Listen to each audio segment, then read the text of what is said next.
be surrounded by a group of people and yet feel completely alone, because one is alienated from oneself. Such a person indulges in short-term comfort for long-term discomfort. Feasting is prior to the more fundamental fasting. The stuffed men are bound to become more lonely no matter how much they lean together. Emptiness and loneliness are two faces of the same experience of anxiety. When a nation is prey to economic poverty and is psychologically and spiritually empty, totalitarianism comes in to fill the vacuum, and people run to sell their freedom in order to get rid of the anxiety, which is too great for them to bear any longer. May gives us two types of anxiety: normal anxiety and neurotic anxiety. To explain the first type, he gives us the following example. If you're walking across a highway and see a car speeding toward you, your heart beats faster. You focus your eyes on the distance between the car and you, and how far you have to go to get to the safe side of the road, and you hurry across. You felt fear, and it energized you to rush to safety. But if, when you start to hurry across the road, you are surprised by cars coming down the far lane from the opposite direction, you suddenly are caught in the middle of the road, not knowing which way to turn. Your heart pounds faster, but now, in contrast to the experience of fear above, you feel panicky, and your vision may be suddenly blurred. You have an impulse, which, let us hopefully assume, you control, to run blindly in any direction. After the cars have sped by, you may be aware of a slight faintness and a feeling of hollowness in the pit of the stomach. This is anxiety. Normal anxiety is a basic confusion and bewilderment about where one is going. In fear, we know what threatens us, and our perceptions become sharper to overcome the danger. In anxiety, however, we are threatened without knowing what steps to take to meet the danger, and instead of becoming sharper, our perceptions generally become blurred or vague. Anxiety may occur in slight or great intensity. People have been known to leap out of a lifeboat and drown, rather than face the greater agony of continual doubt and uncertainty, never knowing whether they will be rescued or not.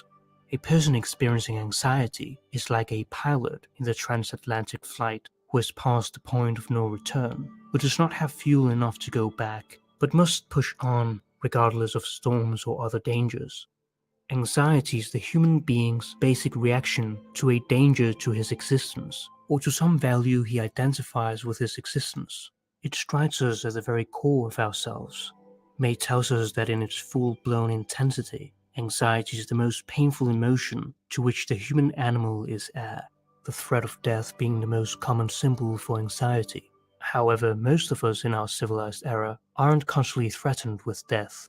The great bulk of our anxiety comes when some value we hold essential to our existence as selves is threatened. Since the dominant values for most people in our society are being liked, accepted, and approved of, much anxiety in our day comes from the threat of not being liked, being lonely, or ostracized.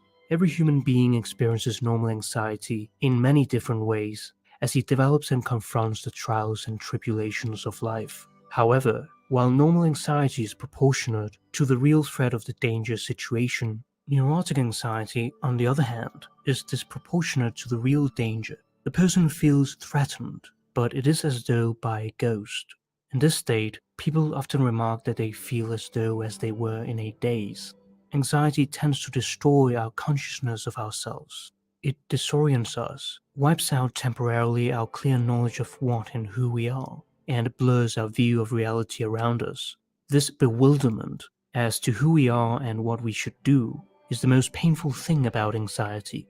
Authoritarianism, the neurotic form of authority, becomes increasingly explicit, not particularly because so many people believe in it, but because they feel themselves individually powerless and anxious. The loss of the center of values goes hand in hand with the rise of collectivist movements. We need to oppose totalitarianism and other tendencies toward dehumanization on one hand, and to recover our experience of selfhood on the other. Anxiety, like fever, is a sign that an inner struggle is in progress. It is evident that a psychological or spiritual battle is going on. As the fever is a symptom of the battle between the bodily powers and the infecting germs, so anxiety is evidence of a battle between our strength of selfhood Just as anxiety destroys our self-awareness, so awareness of ourselves can destroy anxiety. Self-awareness is bound to progress through a state of sickness. The only way out of escaping anxiety, therefore, seems to be to go through with it.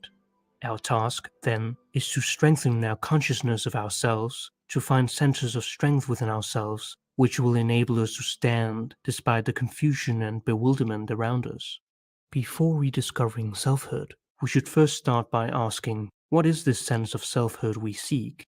As the fetus in the womb, the infant has been part of the original we with its mother and continues as part of the psychological we in early infancy.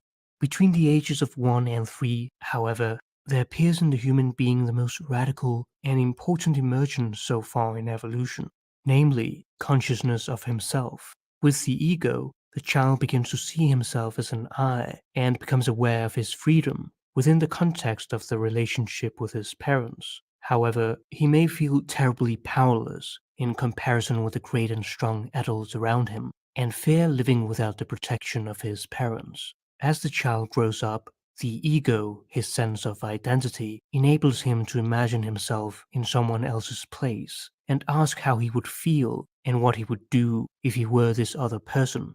These capacities are the rudiments of our ability to love our neighbor, to have ethical sensitivity, to devote ourselves to ideals, and to die for them if need be. To fulfill these potentialities is to gain a sense of selfhood. We are also beings able to stand outside the present, learn from the past, and plan for the future. Man's consciousness of himself is the source of his highest qualities, but these gifts come only at a high price, the price of anxiety and inward crises. The human being must build and develop a healthy ethical awareness in order to increase his sense of personal worth, responsibility, and freedom. The biblical story of Adam and Eve pictures how ethical insight and self-awareness are born at the same time. This creation myth speaks a classic truth to generation after generation of people, not because it refers to a particular historical event, but because it portrays some deep inward experience shared by everyone. When Adam and Eve lived in the Garden of Eden, they had no anxiety and no guilt. They did not know they were naked. In this state, they had no struggles with living, no psychological conflict within themselves, and no spiritual conflict with God. But when Eve is tempted by a serpent to eat of the fruit of the forbidden tree and give some to Adam, they were at once aware of their nakedness and experienced anxiety and guilt. This story is a way of describing what happens in every human being's development, the emergence of self-awareness in infancy. Before that time, the individual lived in the Garden of Eden, a symbol of the period of existence in the archetypal womb. He lived in original wholeness. However, anxiety and guilt feelings are not too great a price to pay for the venture of self-knowledge and the task of becoming who one truly is. It is a fall upward. Two twin girls gave a vivid illustration of how important it is for someone to have a sense of selfhood. Their parents dressed them alike, but one of them would always want to wear a different kind of dress from her sister. She would even, if necessary, wear an older and less pretty dress. The girl expressed her desire to be seen as a different person. It cannot be explained by saying the child wanted attention, for she would have gotten more attention if she had dressed as a twin. It shows, rather, her demand to be a person in her own right, to have personal identity, a need which was more important to her even than attention or prestige. This is the goal of every human being, to have a sense of identity. Every organism has one and only one central need in life, to fulfill its own potentialities. But the human being's task in fulfilling his nature is more difficult, for he must do it in self-consciousness. Conflicts of childhood come from adults who are struggling to overcome what in their past lives originally blocked them in their development. Almost every adult is, in greater or lesser degree, still struggling on the long journey to achieve selfhood on the basis of the patterns which were set in his early experiences in the family. For instance, May tells the case of a young man who got no real enjoyment from human companionship, and even though he was intellectually competent and successful, he had feelings of anxiety and recurrent depressions. It was his habit to always stand outside of himself, looking at himself, being concerned with how well he was doing something. In other words, he was an observer of himself, and to treat oneself as an object is to be a stranger to oneself. His parents had been overprotective of him. They would brag about his achievements in school to relatives and take pride in his brightness, but they rarely expressed real appreciation directly to him. Thus, he was unable to develop a feeling of his own worth. When a baby is born, he becomes a physical individual when the umbilical cord is severed at his birth. But unless the psychological umbilical cord is also in due time cut as one grows up, one remains like a toddler tied to a stake in his parents' front yard. One can go no further than the length of one's rope. This blocks development, and the surrendered freedom for growth turns inward and festers in resentment and anger.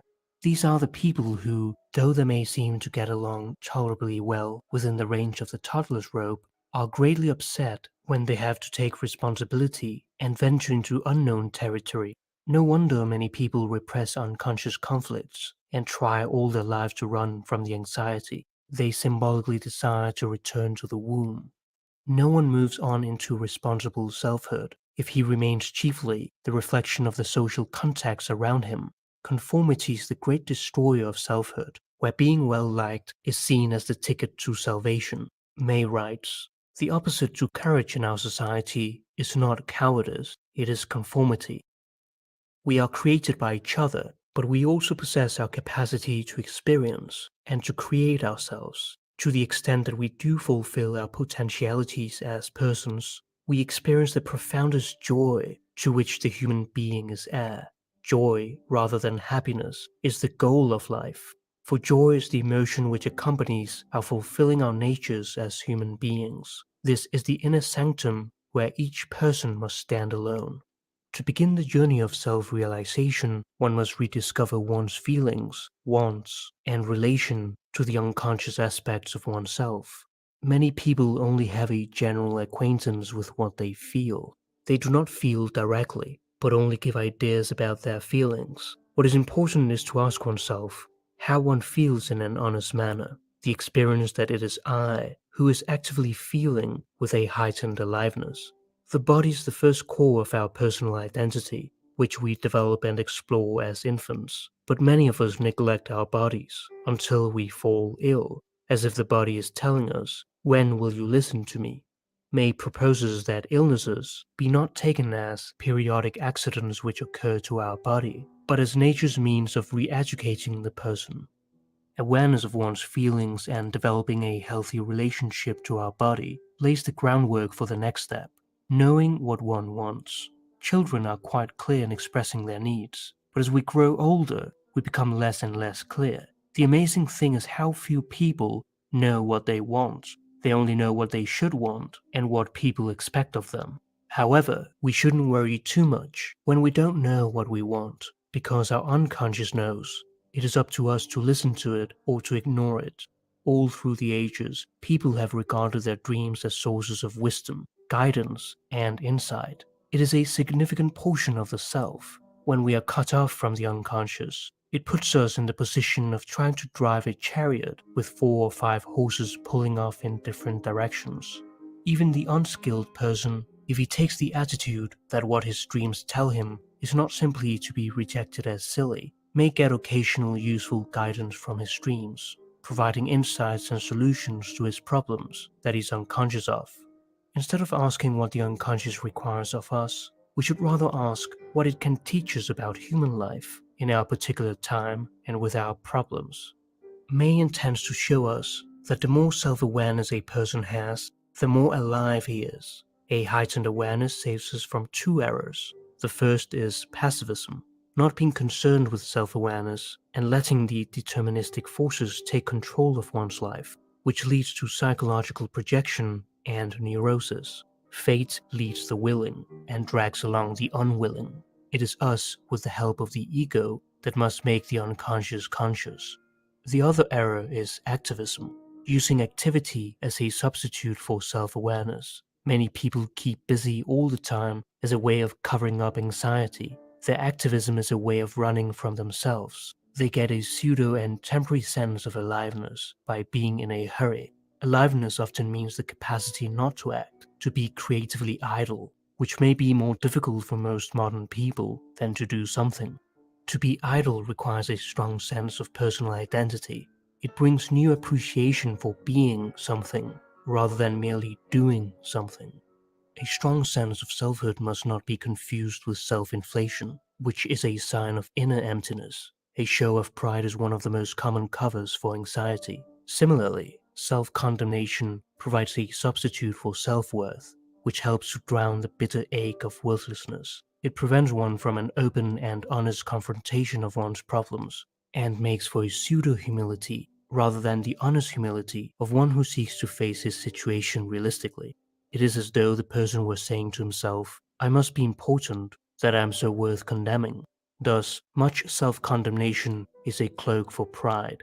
In ancient Athens, when a politician was trying to get the votes of the working class by appearing very humble in a tattered coat with big holes in it, Socrates unmasked his hypocrisy by exclaiming, Your vanity shows forth from every hole in your coat. Self-awareness leads to freedom, May writes. Freedom is man's capacity to take a hand in his own development. It is our capacity to mold ourselves. The less self-awareness a person has, the more he is unfree. When people come for psychotherapeutic help, they generally complain that they are driven in any number of ways. They have certain anxieties or are blocked in studying or working without any appropriate reason.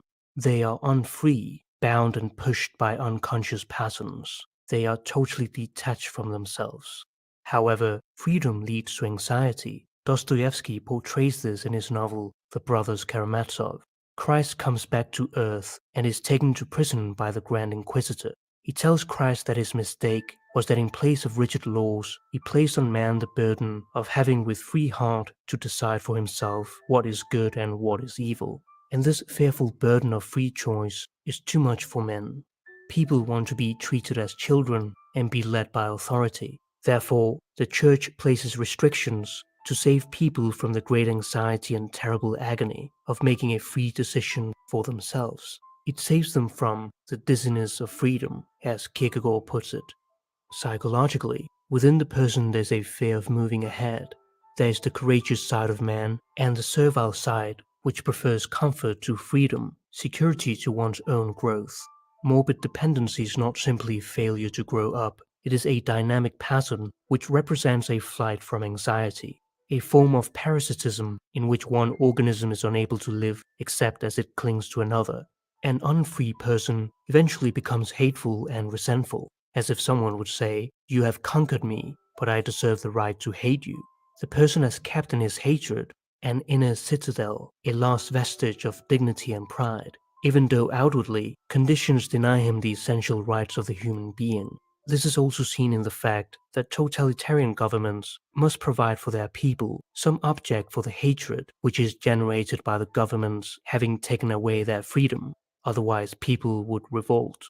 One is typically taught not to admit one's hatred, and as a consequence it is repressed. Perhaps the reason that resentment continues to be such a common, chronic and corrosive emotion in our age is that hatred has been so generally repressed. In therapy, if a person is unable to admit or bring out the source of his hatred and resentment, prognosis is less good. Hatred and resentment temporarily preserve the person's inner freedom, but sooner or later, one must transform destructive emotions into constructive ones. Freedom is not rebellion. To rebel is to give a delusive sense of being really independent. Since the rebel gets a sense of direction and vitality from attacking others, he does not have to develop standards of his own. Rebellion acts as a substitute for the more difficult process of struggling through one's own autonomy to the state where one can lay new foundations on which to build. Freedom is never the opposite to responsibility. This doesn't mean that we aren't all determined by the fact that we are thrown into the world, into a particular family, country, economic situation, sex, and time and place in history. In fact, there are many ways in which we are psychologically determined, particularly by unconscious tendencies. We are a dynamic project that has to be completed in view of the world, and to the extent that we deal with it, we make it ours. This can be done by taking responsibility for who we are at our core and by the circumstance in which we were born into, acknowledging our limitations and the freedom we have as individuals who are always projecting towards a goal. This attitude of aliveness is important to fulfill one's destiny. The person who is devoted to freedom does not waste time fighting reality. Instead, he extols reality. In an age of anxiety, herd mentality, and personal isolation, courage is a sine qua non. Courage is the capacity to meet the anxiety which arises as one achieves freedom. At every step in one's life, one moves from the familiar to the unfamiliar. Courage is nothing but an affirmative answer to the shocks of existence. People lack courage because of their fear of being subjected to social isolation, that is, being laughed at or rejected. If one sinks back into the crowd, he does not risk these dangers. From the ancient story of Prometheus, who was punished by the gods for bringing fire to humanity, it has been recognized that to create requires courage. Every act of genuine creativity means achieving a higher level of self-awareness and personal freedom, which involves considerable inner conflict. Courage is required not only in a person's occasional crucial decision for his own freedom, but in the little hour-to-hour decisions which place the bricks in the structure of his building of himself into a responsible and free person. A person who becomes very sick can either give up, rebel, or see it as an avenue for self-knowledge. It is often the case that in confronting one's mortality, people suddenly realize what is truly important in their lives. Death shatters all our superficial concerns and throws us back to the search for ourselves, to our purpose and meaning in life. Many times, those who survive are enriched and strengthened by the experience, and some may even be thankful. We are all sleepwalkers in life until some inexplicable or life-threatening experience, which can activate our thinking about death, awakens us from our deep slumber. Up from the ground sprang I, and hailed the earth with such a cry as is not heard save from a man who has been dead and lives again.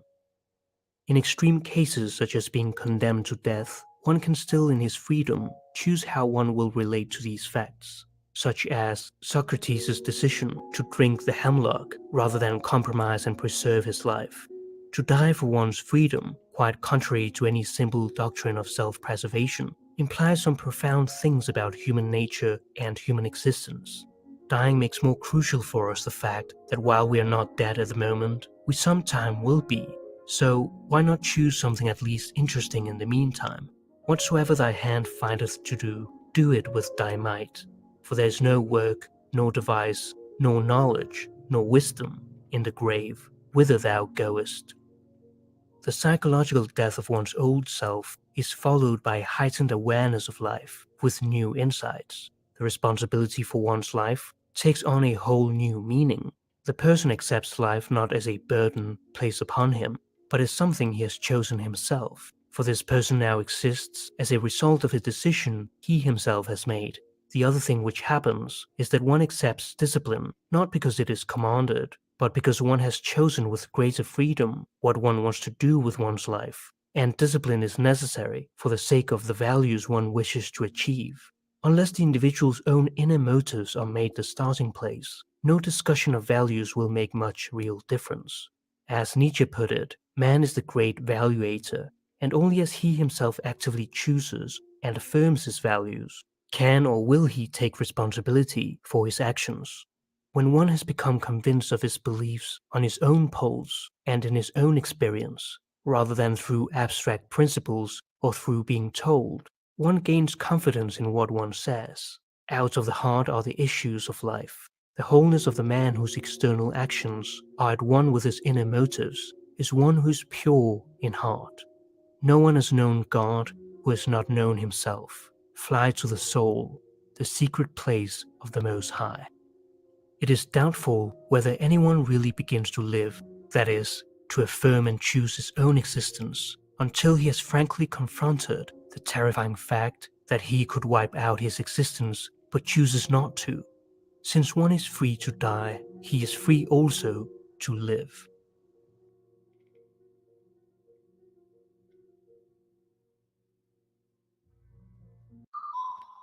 Greetings, folks. We're back at it again, doing the best broadcast ever in history. It'd have to be that way because your humble narrator and trusty broadcast host is here at One Paul Unslave. Shadow banned as I am, they cannot stop the white gorilla because, you got to own it. To me, my apprehension, not much else to do other than speak the truth, live the truth, uphold God's law, and to question and or rebuke the infidels who want to gaslight and manipulate and deceive and disempower. Again, these folks, the ubiquitous they that the conspiracy theorists talk about, I don't perceive them, if they do exist, to be all powerful. Just a collection of psychopaths and sociopaths who are cowardly and weak without their groups and resources, just like the public. So there's really not much of a difference between any of these human scum who populate this realm. They're all basically one personality with various disorders, and they're looking for power in this world, just like the public.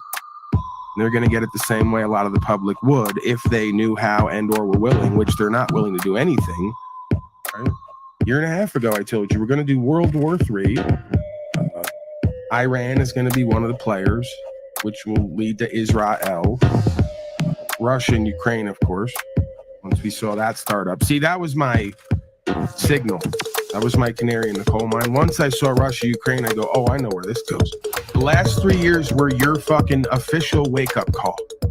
If you didn't get the message, you're fucked. You paid the bill for your own slavery and genocide. How do you feel? Yeah, I mean, how much smoke before there's a fire? And how much fire before folks start to batten down the hatches, so to speak. These are crazy, zealot, dogmatics.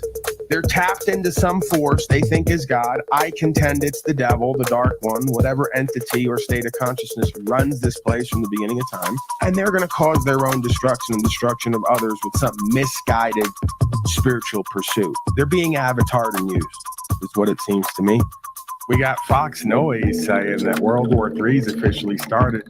Axes of evil time. They're going to connect Russia with China and Iran. A few other folks. They're going to connect the United States, United Kingdom, Israel, and a few other folks. And then everyone else will be forced to choose sides for a time.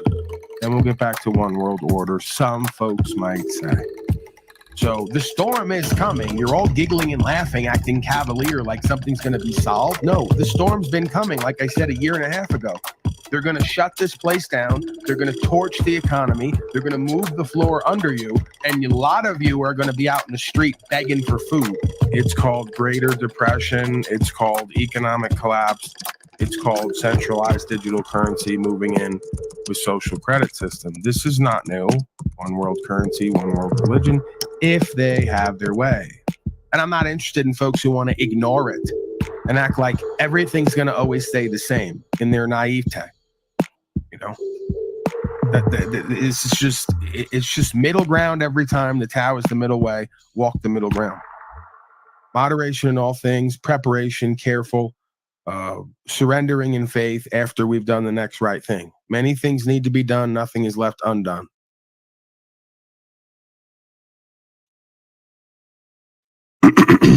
Greetings, folks. We're back at it. Usual crop of beta male haters showed up today and got blocked with the quickness, as Rob Cleveland said so eloquently. So that's the energy around here lately, right? Get with it or get lost. I'm not going to entertain the nonsense. I'm not going to entertain the distractions. I'm not going to entertain the dysfunction. You want to be here? You know how to get with the program, or you don't? I'm really not even interested what you think or feel about that. Take it somewhere else. There's plenty of other places to be on the internet, I'm sure. You don't have to be here with me or others. With that said, we're going to check in with the PPP loan department. Greetings, Sean, Penal Power. How are you, sir? Grateful, blessed. You're vacuuming back there, huh? Was I vacuuming? Is Jack allowed? No, absolutely not. There's no point, because the last time we came here, he embarrassed himself and everyone else again. He wasted my time and everyone else's again. He lied on record again and did the exact opposite of what he gave his word he would do again. So peace is available. And how is that available? by removing all of the distractions and detractions and forms of disempowerment from your life. That's what I found, people, places, and things. So you're all cut off. Don't come here. I don't need to deal with you. I haven't been watching any of you. I will continue to set the intention and the habit to not watch any of you. I'm decoupling and disconnecting from all of you and the energy and what's been created here. It's been a fun ride. It's been a great simulation. I'll call you. Don't call me. That's how we're playing this moving forward. Okay. And that could last as long as I feel that it's necessary for I, first and foremost, and the audience secondary. Because yes, I do care about this audience. I don't give a fuck what anybody says or thinks or feels. And I'm blessed to be here and have support and contributors and value show up in various ways and to do what I do. Okay, so I'm not going to forsake that. I'm not going to self-sabotage that to continue to entertain or work with or fix or help or play with a bunch of miscreants who are trapped in dysfunction with themselves and each other. Have it. You like it. I love it. Done. Sit here. I sit here and go, I must be fucked up still and addicted and insane. Just like all the things that I observe in these people. And I know that I was that at one point. I would have to be. There's no justification. I don't care. Love, care, fascination with the simulation. Once you loop X amount of times, like the Christed being even pretty much said, 7 times 70. I got like 700 loops in me because I'm so saintly and patient and forgiving, right? And co-creative that I'll do maybe 700-800 loops with you. And then I got to go. Right? Please go away from me. I never knew you. We can't get with the program together. We can't achieve an understanding. We can't achieve acceptance. And we can't work together to co-create bigger and better and greater things because you can't get out of your own way. What else is new? So then I have to exemplify that, getting out of one's own way. And this is my way of doing that. Okay? So sometimes you got to get other people out of your way, and then you got to get the parts of you out of your own way that are attached to other people. Okay? And that goes for a list of folks, and I'm pretty sure you know who and what you are. And it's interesting, too, how this simulation works. The more that I focus on myself and move forward, the more they keep showing back up in my life in various ways to keep hooks in me. Either go all the way with me or go the fuck away. I don't want to tap dance with you. I don't want to play games. I don't want a lukewarm, mundane, mediocre, push-pull, half-ass experience. Go all the way with me or go away. I'm not the one. And you can go tell, I'm not going to name them anymore. You can go tell a few other folks who've been running their mouth, as I'm told, I wouldn't know. And you can stop telling me as well, because I don't give a fuck. Send them. Stop talking. It's been a year and a half about what you're all going to do to me. That goes for State of, Shaitan, and whoever else. Just send them already. Stop talking about it. Stop leaving it open, for question. Get it done or shut up and go away. I'm not scared. I'm not intimidated. I'm more afraid about what I'm going to do and not do and what this force has in store for me versus my own nonsense like everyone else. That's what I'm more afraid of. I ain't scared of you. Okay? I've been my own biggest fucking enemy all of my life, and I've just recently, over the past few years, become my own best ally. Okay? So as long as I have that, I believe I can get through anything in this experience. And if I'm proven wrong, well, it's a long game. We're going to find out. But stop yapping, stop talking, and stop this lukewarm, half-ass, fake-ass shit. Nobody's intimidated. Nobody's going to change being who and what they are, what they're doing. And furthermore, you're just inspiring and empower the situation even more. So if you're looking to intimidate and stop me, that's not the way to do it at all. Okay? Like I tell these folks, just keep hating. I'm going to address you less and less, and I'm just going to use you for your energy and transmute it to put something out for the people like I've been doing since day one. I don't even have to interact with you to do that. It's all in the ether already. Go ahead, Penile Power. What do you got to talk about today, sir? Yeah, like I was saying, I was grateful and blessed. Oh, I never sent this comment in the back chat. Wow. Well, now I sent it. Yeah, grateful and blessed, but I'll never be less. I'll continue to be more. And I got Mark Ribbolett starting in my back stage area here. Okay. Yeah, man, just grateful to be here and grateful for the opportunity to co-create and add to my intention. It looks like just starting the restream from the beginning, as opposed to how I usually do it, jumping in the middle of your stream and stuff, has already brought in a newbie. So shout out to Janine, I think was her name. Man, you just caught yourself some Jermaine. new pussy, Sorry, huh? Jermaine. Metaversally, you just caught yourself a new viewer. No, Be cute or what? no, my apologies. Not Janine. It's Jermaine. Oh, it's Tarek. Yeah, it's Tarek with another woman's face and account now. Is that what it is? Jermaine Harris says, a baby is nursed coming into the world not knowing who is nursing us as a baby. We meet mother and father, then there's a time that springs up when no man nor woman can tell you about. Interesting. I don't know. Could you give that to me again with some kind of inflection to keep me interested? I checked out a third of the way through. A baby is nursed coming into the world not knowing who is nursing us as a baby. We meet mother and father, then there is a time that springs up when no man nor woman can tell you about. Right. Well, how about that? How I call myself daddy on here. And there's a lot of folks, if they check in with themselves, will confirm that that's not only a bit non-bit, it's more non-bit than it is bit. They can trust me and know I'm more righteous and true and authentic than their daddy ever was. So I guarantee they respect me more. I guarantee they resonate with me more. I guarantee they buy with me more. And they rather come and eat at my table than at that punk ass motherfucker's table. So you can be upset about that. Or you can just understand that that's just evidence of God and a creational force and an order here beyond your fucking ego and family structure. Hello, anyone out there today? That's the thing about the bit non-bit. It's always strikingly, comedically, authentically revealing.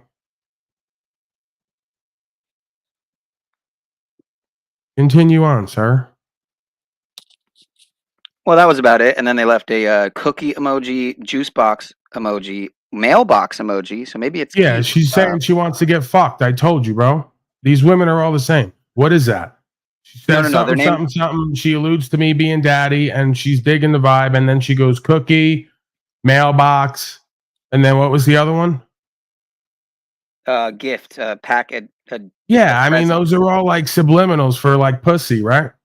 She's like, stuff my mailbox, special delivery, unwrap my present, get in there, eat my cookie. I know what she's up to, bro. These bitches are fucking dirty. They'll talk in ways where if you don't know the game, they'll talk in ways where you miss the whole thing, right? They know what they're doing. They get on these social media. They're on here all fucking day. They tell you they're dating you and only you. They got 50 fucking betas on Snapchat, and they think they're doing something because Nicki Minaj told them flip the game and get dick. They're like, we got hoes. It don't work that way, goofy bitch. There's a list of guys will show up and jerk off with you or fuck you. But if you ain't got the goods, they ain't going the long run with you. You're not getting nothing. Here's the only issue is I was incorrect. It's not Janine. It's Jermaine. Whatever. So, I'm revealing the fucking emojis and symbols here today, man. They're learning. There's a whole bunch of beta males out there who would have just missed the shot that was shot, right? She just shot her shot, as they say, and they would have missed all that. And now I just put them onto some good games so they know what to do next time. Just like when they go everywhere and put eggplant. What is that? What are they doing? It's not really eggplant. I'm onto this shit, man. I caught onto it. It's like prison. When you get into prison, or jail, you got to start to pick up on the lingo and the fucking signs and symbols and read between the lines. What the fuck? How else does that relate, bro? She does a whole scripture thing about daddy and then says mailbox cookie. What was the other one? Present. Juice mailbox box, cookie present. Yep.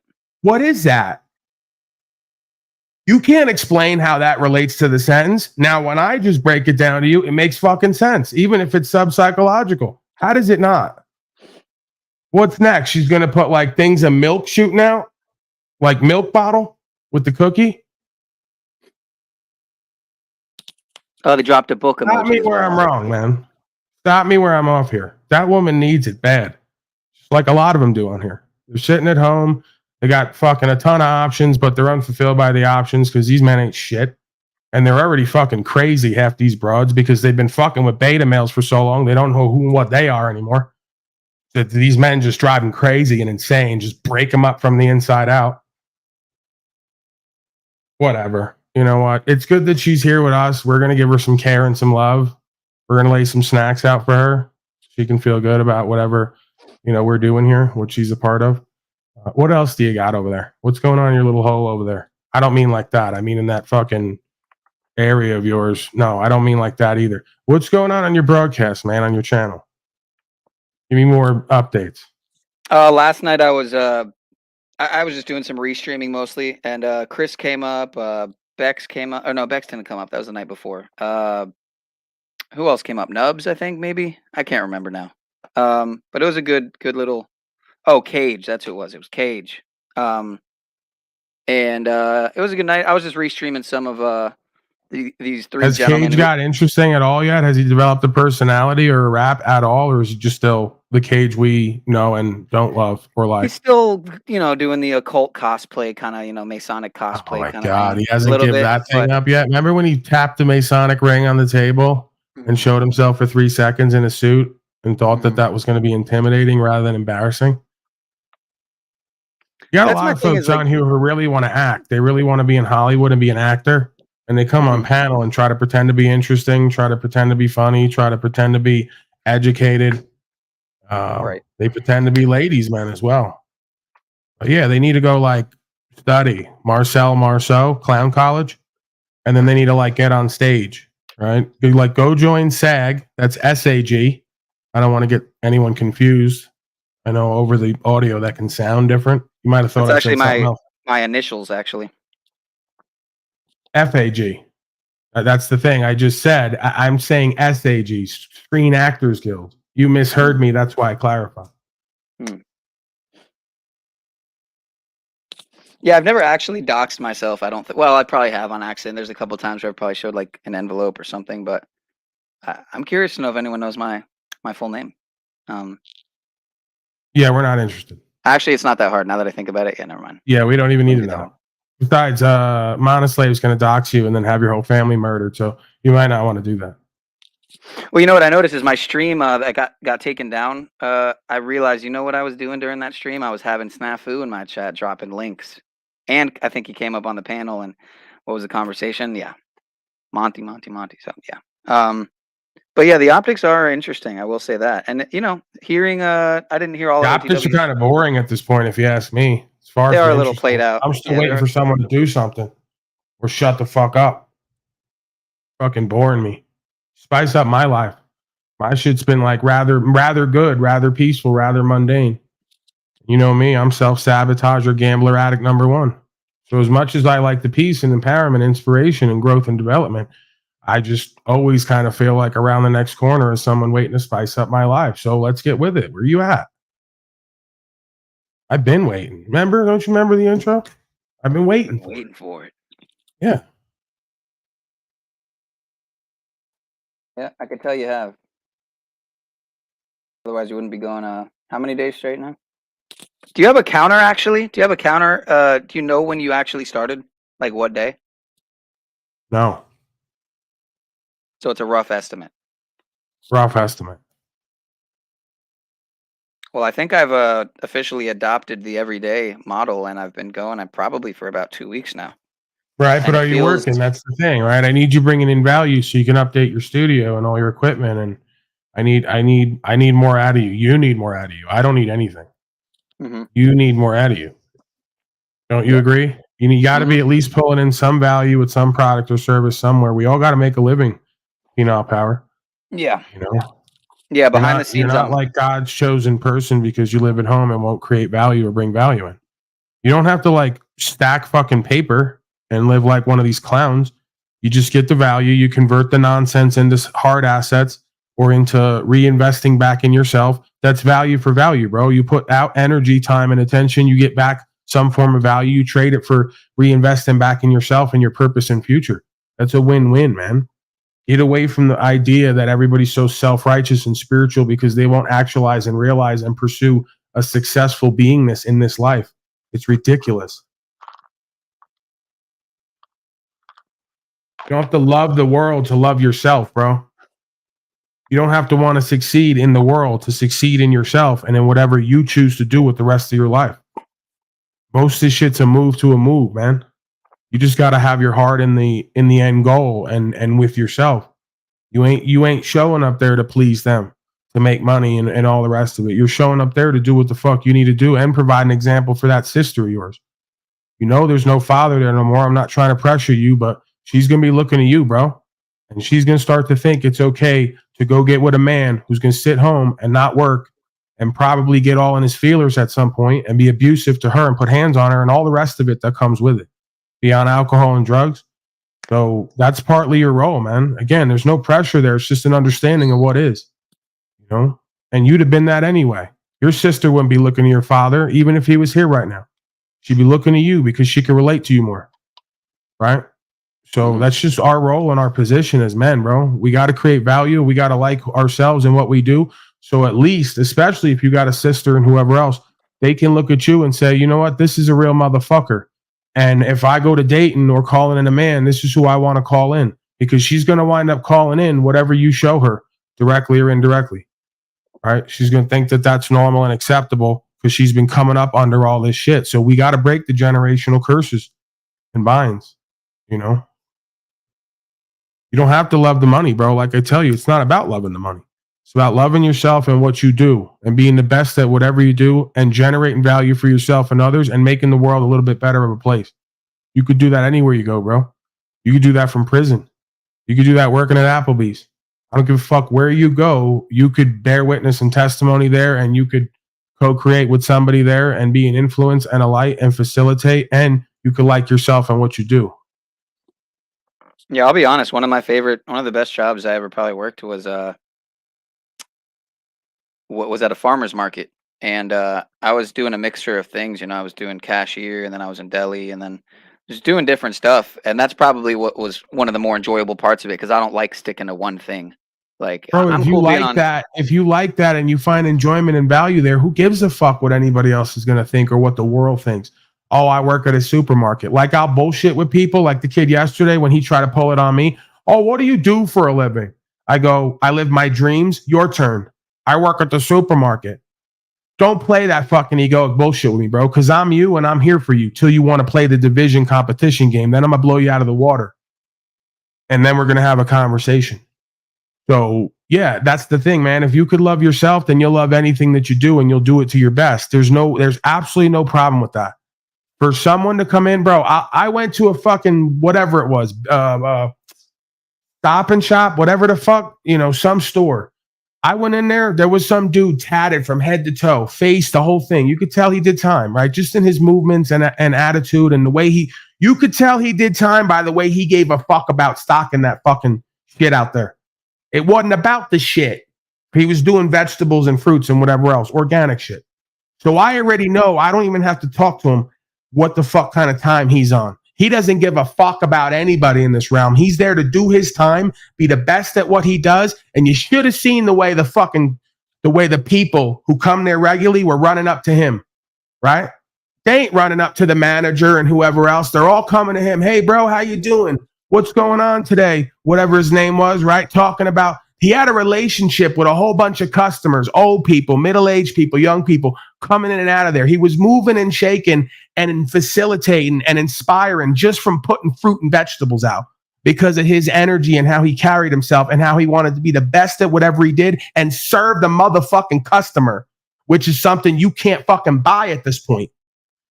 So don't sell yourself short, bro. Don't kid yourself that you can't blow up anywhere that you are, in a sense, and be a mover and a shaker and a hustler and have conversation and be respected and be a source of inspiration when the rest of these slaves are out here slacking and lacking.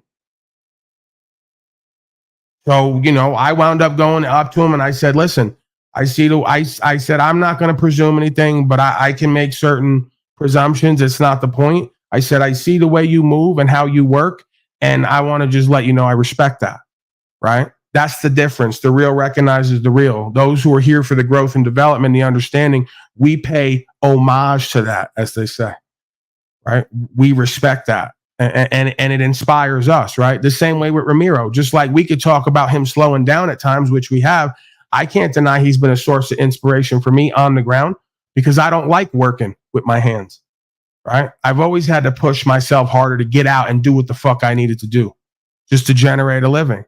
So when you're seeing other people doing that and they're good at what they do and they're somehow able to maintain themselves and their inner space through everything, it's a source of inspiration. And this is the back and forth that we're all supposed to be doing for ourselves and each other, I would contend. Your thoughts on any of that? You're muted. PPP loan. PPP loan. Yeah, I've actually considered You saw the people got arrested for taking PPP loans? What was that, like a week ago? No, they just been over the past few months. They all been like, they've been doing investigations for the last 3 years and they've been arresting people, you know, like a couple every month or so. I don't check in on it. I see the clips because all the people thought they were going to get PPP loans and say slamdemic and claim that they had reasons and businesses and they all fucking lied or got caught up. So now they're going to court getting arrested. I tell you, don't dance with the devil and take their fucking benefits. Go ahead, man. I cut you off. No, that's an interesting point because it makes you think how many people, a lot of people are going to get caught for that, but guarantee a lot of people are going to get away with it. Not trying to say it's a good idea by any stretch. You ain't getting away with that, bro. You go on papers with them and you take money from them and you got fraudulent fucking paperwork and it's on record. It's only going to be a matter of time before they circle back and hit you up. It's the mafia, bro. When they need money, they're coming. Right? You owe them something, they claim, and when they need that money, they're coming to get you. Be careful who you work with and do business with because they offer a favor and they're going to ask for a favor. And when they ask, they don't take kindly to folks saying no. We don't take kindly to folks that don't take kindly to folks. Oh. The Godfather told you. Don Corleone only asked for a favor once. Because he's extended a favor.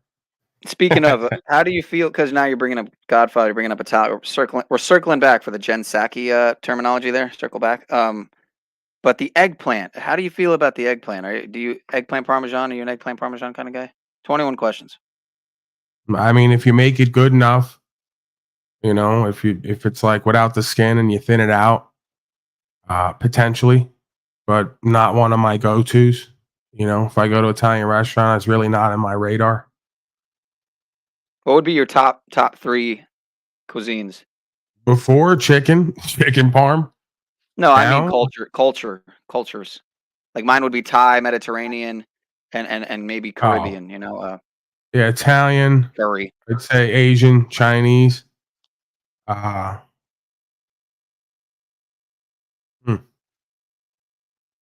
Italian and Chinese. So I'd have to say Latino.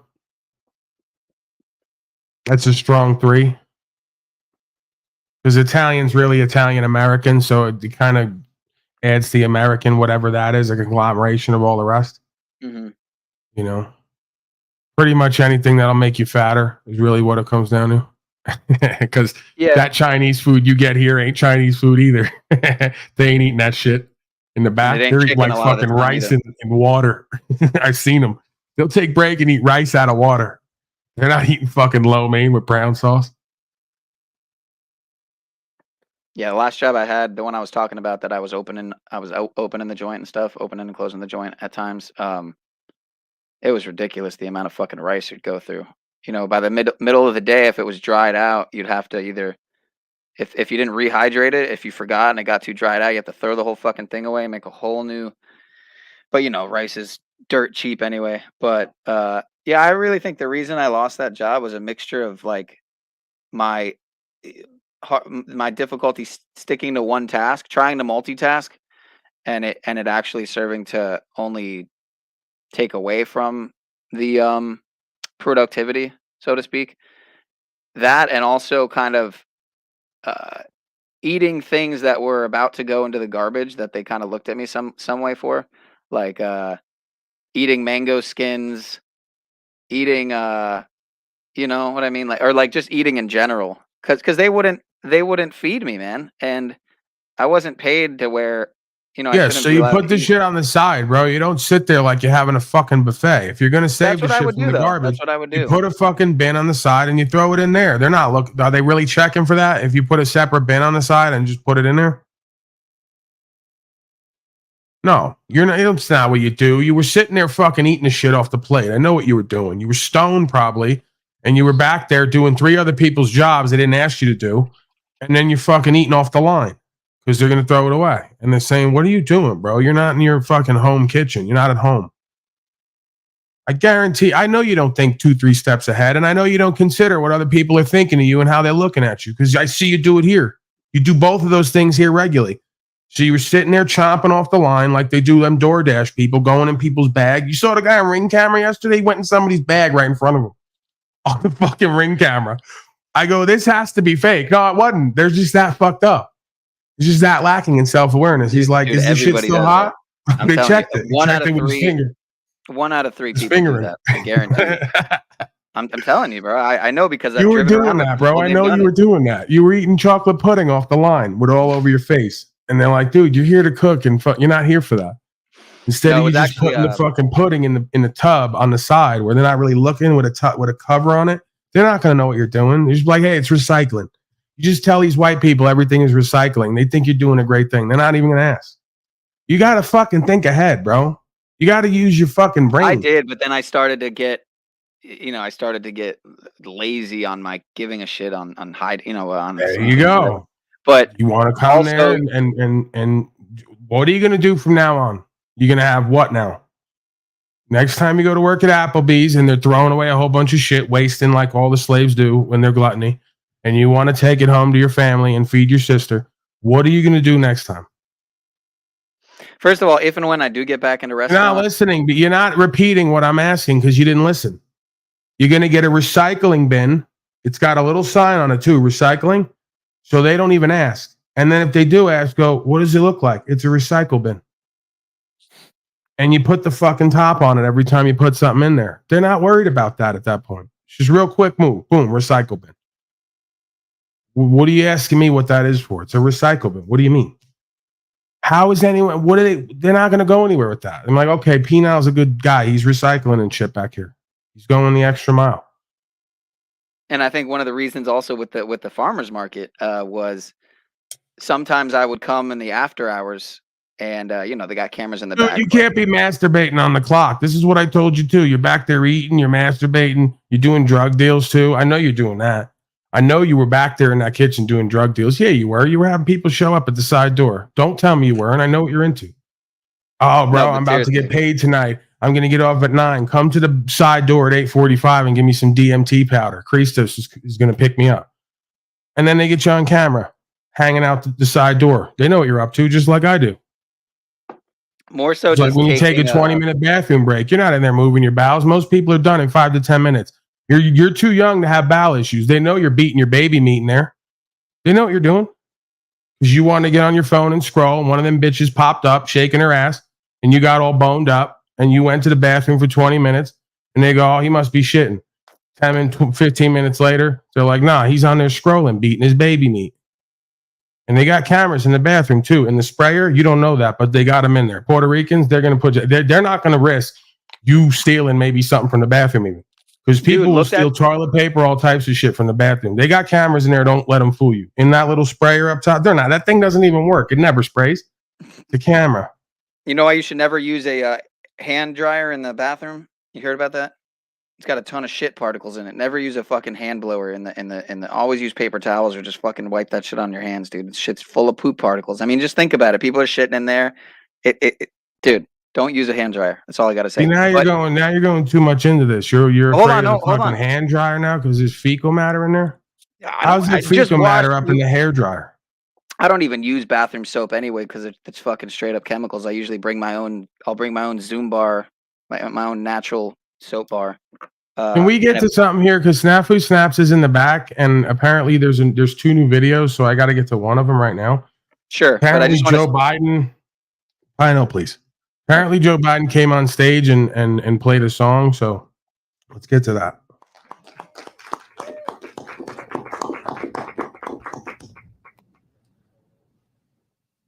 I just have one thing to say. Hang on here. You know the thing. Yeah. All right. Oh, yeah. The moods are lit. Yeah. It's lit. It's lit. All right. Guys are all doing all right. Yeah. Have you ever sat on a bench Watch the world. I tell you what, if I had to tell them any one of these people, I'd be elected president by acclamation. Thank you so much. Thank you. Doing all I can. Sitting alone on the bench. That's what I am. I am sitting, seeking, and looking, doing what I gotta do. Days on through. Watching it flow away. My mind is floating today. I'm sitting on the bench. Looking at the world fly go by by. in the sky, it's so high as the clouds rise me and moving. What's up, Snafu Snaps creature? Isn't that amazing? Joe Biden played your song on stage. Yeah, it's just ramping up, sir. Kind of like the algorithms with the Super Bowl. You notice the predictions are, and now the news clippings. It's funny because they're actually straight up saying they're slipping up. They're saying it's going to be the Ravens and the Kansas City or San Francisco, but they're actually in news clips like messing up, like because they know who's playing at the Super Bowl. Might add, it's one of the biggest rituals coming up, but yeah, just looking at some algorithmic bullshit. But yeah, old Biden, man, he dug my song, and then when I found out, that's Snafu Snaps, his famous song, a cult classic at this point, sitting on a bench. So yeah, coffee house banger, man. It's making its way around the nation and around the world, really, at this time, because we know I'm Global P. I'm on like most continents at this point. I think I'm on all continents except Antarctica, officially. We could probably based work on the statistics. Can we work on getting to Antarctica? You do have pilots in Unslavia. Yeah, I'll get a hold of the Malamute. What are those folks called? They go those frozen Indians down there. I'll get a hold of them. See if they can restream. I don't know if they have like streaming capabilities. There's no like fucking towers out there. So, what's going on? Broken system, broken trust. Let's hear from Joshua. Well, speaking of being global, if you wouldn't mind checking my community section, maybe putting it up. We are restreaming tomorrow, I hope. If that's the case, I brought a topic that would appeal to me, perhaps my audience, perhaps your audience. And then I'd just like to say thanks for bringing me up. What up, Snafu? Okay, listen, I'm going to level with you. You need to just go ahead, please, whoever's making noise. Penile power, please. Yeah, you got to know when to like hold them and fold them, walk away and run. Go ahead and just fucking give me whatever access to your StreamYard on my thing so that, oh wait, I can't do that. Somehow give me access so I can stream daily on your platform and, give the audience something and then bring some of them over here, right? It's like crossover kind of thing. That's probably the and then you just, whenever you want to co-host with me, whenever you're available, you just come here and co-host with me. Okay, yeah, tomorrow I can do that. Like I said, bro, part of the live game is you got to like give something to people every day, pretty much. They got to be checking on you because you're not going to, people like me and you, we're not going to get access to the algorithm. You saw it. You got 70,000 live viewers, bro. We can't even pull 300 live viewers after the fact. That's total bullshit. Yeah, and what's weird is like my analytics, I can't explain it in enough time because I don't have much time. I'm at work right now.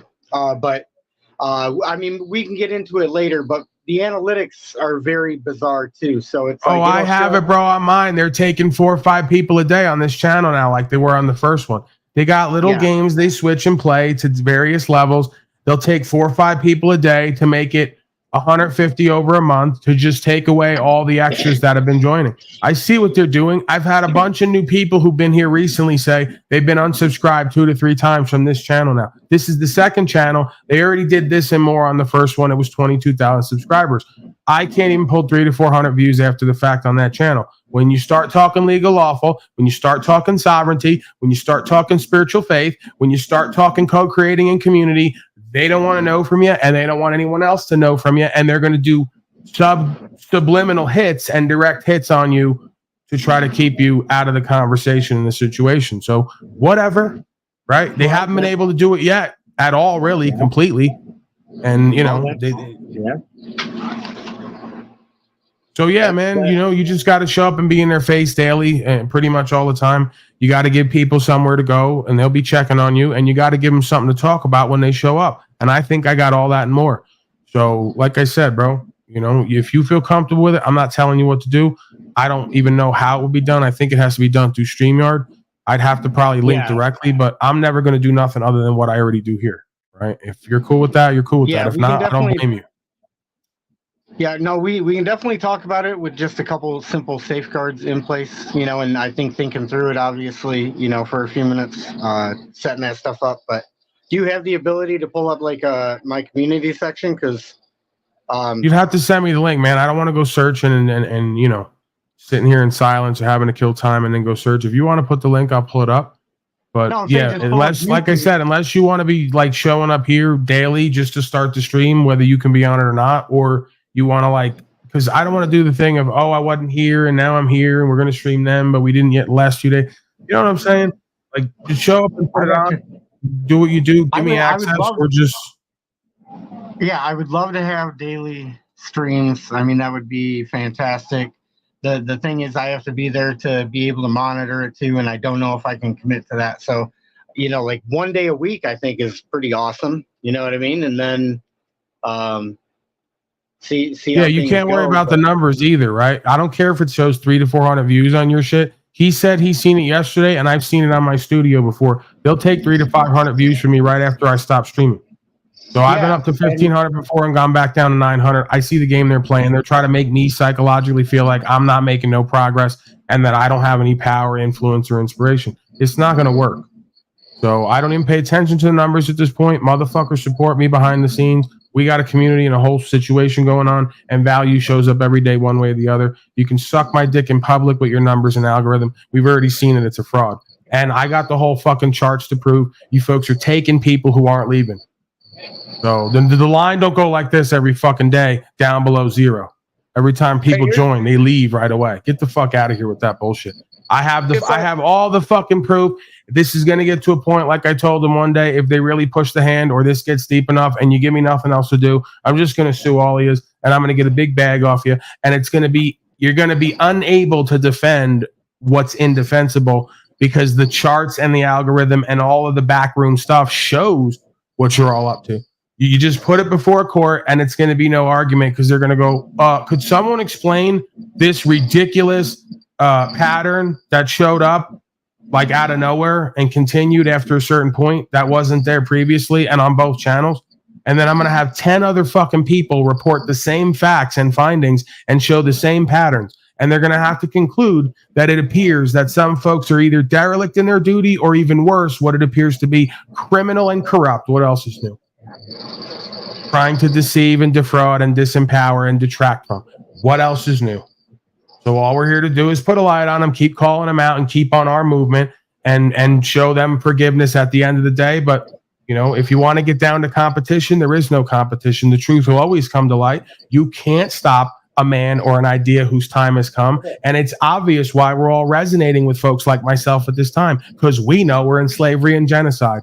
It's the same reason they're running to all the heroes they're giving them. Alex Jones, Elon, Andy Taint, all the rest.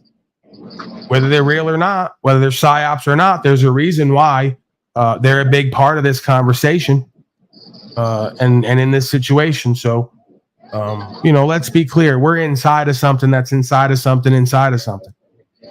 It's working even when we're not. Well, I just put a video in the chat. I don't know if you could click on it and see what it is. I think it's the video I was. 5-minute video. You want me to watch a 35-minute video? Well, if you want to play it, and then you don't have to watch the whole thing, but It's not 35 minutes if it's in 1.5 speed. Know what I mean? yeah, you can put it up in 1.5. No, you're just a little ADHD freak on crack. Hold on, I'm Hey, wait, get away wait, from the wait, car. you can bite me. You can get away from me. Really? Now you're You gonna don't push get to me? move by my police car. This is No, old you don't. asshole. Put your hands on people. What the hell's wrong with you, dude? You don't. That bad's done went to your damn little head, didn't it? Take a walk. Go get away from my car. Take a walk. I'll stand where I want to stand. My car. That's our car, not yours. Shut up. Get away. We pay for it. You say get away from my car. Don't the taxpayers get away? No. Taxpayers pay for that car? That one's mine. That's your personal. Sergeant Morambi. It's being used. Morambito, yeah. So it's a public vehicle. driving down Van Dyke at like 23 miles. They This is just like start videotaping them. a few It's years like I back. ignored it for a while, then they just started kind of revving and flipping me off, yelling stuff at me. But did they run at you? You know, they didn't hit his car. They didn't do anything. Just video. Hey, guess what, fuck slave? The Supreme Court has already ruled you can tell a cop to fuck themselves. You can give them a middle finger. You can say and do whatever the fuck you want to do as long as you don't impede their investigation. So if I'm across the street telling you to go fuck your mother and that you're a tyrant piece of shit pig, you don't legally or lawfully have any ability to do anything. I know that's hard on your ego. I know you can't imagine checking your ego so we could all have freedom. And that's exactly why you're not servants. That's exactly why you're tyrants, because you roll up your sleeves as soon as you don't get what you like and you do harm to people you're supposed to serve and protect. It's a fucking joke at this point. It's beyond a joke. It's tragic, and it's coming high time very shortly for everybody to repent. That time is coming. You can feel it in the air like Beanie Siegel, right? You can feel it in the air. You can feel it in the ether. You can see it in the conversation. The conversation's everywhere. You can feel it in the air also that what happened the last 3 years is not going away. People are not like forgetting. They've forgiven, but they're not forgetting, and they know what happened more than ever now, and they're not willing to do it again the same way we did it last time. Okay? And there is no we, because I didn't do any of it. Let's be clear. Okay? I'll completely cop to it. There's a few times we're at the weed store. Every single day at the weed store, I'd argue with them, and they weren't budging an inch, and they had cops outside. So certain points, I take my shirt. I would have two shirts. I take the outside shirt off, and I put it around my face, go in and get weed, and I come out. Right? I ain't wearing their blue mask, and I ain't taking their fucking treatments. Right? And I probably shouldn't even have copped to that. I should have just went back to, other ways and means. But, when you're on Denver and you're in the middle of slavery, when in Rome, do as the Romans, as they say, right? And that's why shortly after that, I got the fuck out of Dodge and I went to small town USA and I went out to the middle of the forest where they weren't even observing that crap to begin with. The mandate wasn't a statewide mandate. They weren't forcing any of it, and the local people weren't doing it because they realized it was ridiculous. So, go where you're celebrated, not where you're tolerated, if nothing else.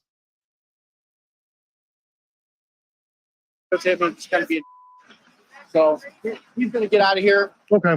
Well, we'll deal with these guys then. Yeah. We got you got nothing. That's what you got. Yeah. Yeah, Sergeant. Just this little check. He's a sergeant. Little check. Okay,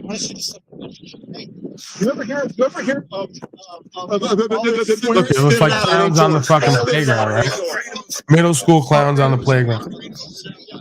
This is freedom of speech too. Right. But you don't have those freedoms when you're on duty. He thinks he has freedom of speech in uniform. See, this is part of the problem. He doesn't understand the rights that we all have, and he thinks he has the same rights we all have or more when in costume. This is why they all need to be dealt with. I'm not talking about violence. I'm not talking about physically. I'm saying all you folks out there who keep collecting a check, you better get your fucking chimpanzees in line.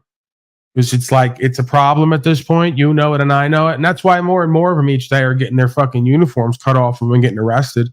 Let's be clear. You can all act like you don't know what's going on, but we have the videos and we have the reports. You folks thought you were just going to do whatever the fuck you want and it was going to continue forever. And there wasn't going to be people like me out there who are going to say no this far and no further. And we're going to keep living what's true and what's right. And we're going to speak it and show it. And you folks are going to have to back the fuck down off of your nonsense, because the alternative is we're all going to slavery and genocide. Oh, wait, we're already there. So there's nothing left to live for at this point. That's the cruel, harsh reality about it. There is a fate worse than death, living on your fucking knees and then convincing your children to live the same way because you're a punk ass fucking coward who isn't active in the truth and in your life. It's time for a change. We know that. It's been time for a while and it's happening. That's why I and others are here. It's obvious. No, they don't even give me a dime. You're definitely getting some. We'll send them on their way. Watch the complaints come in. Watch the phone calls roll in. Don't act like that. Get off your property. Hey, get your hand. Get your hands. Don't touch our car. Don't touch the car. Yeah, he'll get a complaint too. Wow, y'all are a bunch of tyrants up here. Bunch of tyrants. Wow, this is public property, guys. Explain that. Publicly accessible, not closed. Hey, y'all are pushing me around, guys. I'm not pushing you. You are pushing me. Asking you to walk. You didn't ask me to walk. You just shoved me around. Have a seat right there. Yeah, I got a bruise on my shoulder from slamming it against the wall. So Yep. You know what? You spit at me. I saw you. Yeah, you did. With that matter resolved, we can return to Sergeant Morabito, who makes a phone call in the aftermath of the episode. One in custody for trespassing. The other two decided to leave when we arrested the one. Yep. We got him in custody. Told to leave, We wouldn't arrested leave, someone, so we leave got from here to power. We Texas. won. Yep. His well-being. I'm gonna. Well.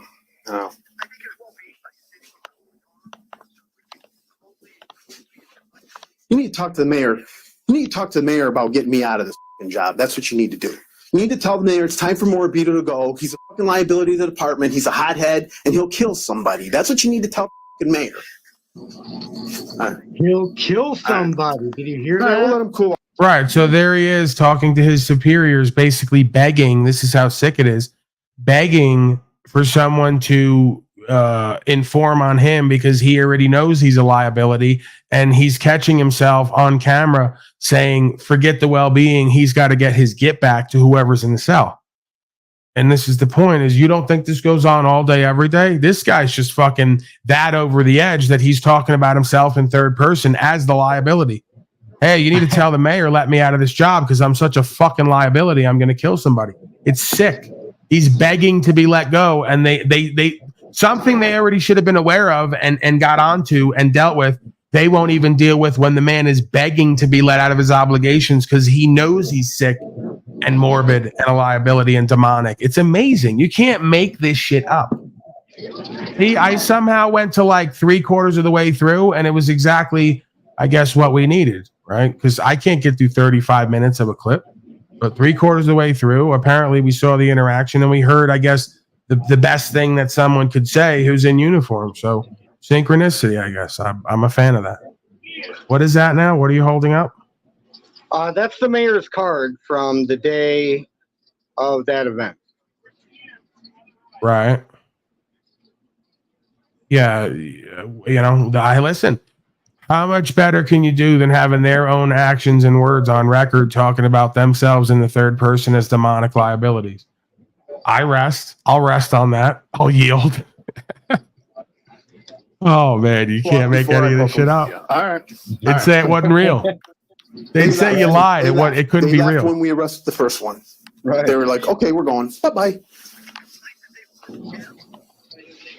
Well, we've got one identified. Now we got the other one identified. He's in the cell. Because now the soul's calling for medical. He's going to get medical. My foot up is medical. God, I wish you guys wouldn't have recorded that. We don't know what it is that Morabito wishes had not been reported, but it's never a good sign when a police Hey, bro, what officer kind of expresses drugs is this dismay guy about on, his too? actions Is it another coincidence that every time you see these people, they all have gray skin, dark circled eyes, and are like hateful, bitter, resentful, and they're always on drugs, it seems, because they're like demonically possessed. He's like fighting with himself to not do what he knows he like craves to do, right? Yeah, and even though it's amazing. I think it's steroids. I would say Yeah, steroids. it might But like we got Snafu here. Maybe Snafu's delivering some zebra steroids. You're lagging, Penile Power. You're killing me. Guys, you Penile Power, you got to get a better computer and better connection. You go to say something, you think there's silence, and you're lagging. It's like the second or third time, and you do it regularly. Now, then I got to remove you, and I got to feel bad about it.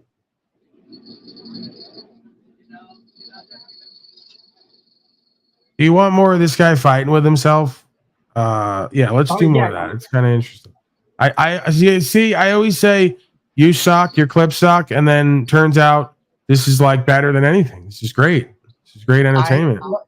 I'm probably Well, thank you for saying that. I mean, I'm trying to Perhaps give you like he's unaware that his own credibility, like in body the cam is on for the game. duration Like, of the this phone is my call, arena. potentially exposing his words to a much larger audience. Is it possible these are most of them back there? This isn't the only guy doing this. That's what you got. Yeah, Sarge, you need to put this little bitch in check. He's a Sarge too. There he is, gray skin, dark circle eyes. Hey, you ever hear of? It looks like You Tell Me, right? Isn't it fascinating how they all look the same? That You Tell Me guy who hangs with Slow State looks just like this guy. Puffy yellow skin, dark circled eyes, just broken dreams, bitter anger, resentment in the eyes. No soul. Yeah, Soulless. fighting with itself. Right? That doesn't know which way is up. Corrupt. They're all the same. I'm telling you that this is what people thousands of years ago looked at and saw and said, "Holy shit, there's angels and demons here." Right? This is like what they concluded just by what we've experienced over and over again. They all look the same. They all have the same look in their eye. They all fucking do the same shit. And they're all like fighting themselves to let the demon take over and harm innocent people. Look at it. Like, look at the creature. All the swearing that you're out, it ain't yours. All the swearing. It's called freedom of speech. Don't swear. It's freedom of speech. You, this is freedom of speech too. Wow. Wow. That's why they make these movies and books with this creature. You're gonna get Same some time creature. off for that one, buddy. You are. You're definitely getting some time off of that one. Oh yeah. Watch the complaints come in. Watch the phone calls roll in. Don't even think about touching that. You don't get to get Not out. your property. Hey, Get off my car. Don't touch our car. John 5. Don't touch the car. Dumbass. What's your badge number? What's your name and badge number? What's your name? What's your name? What's your name, asshole?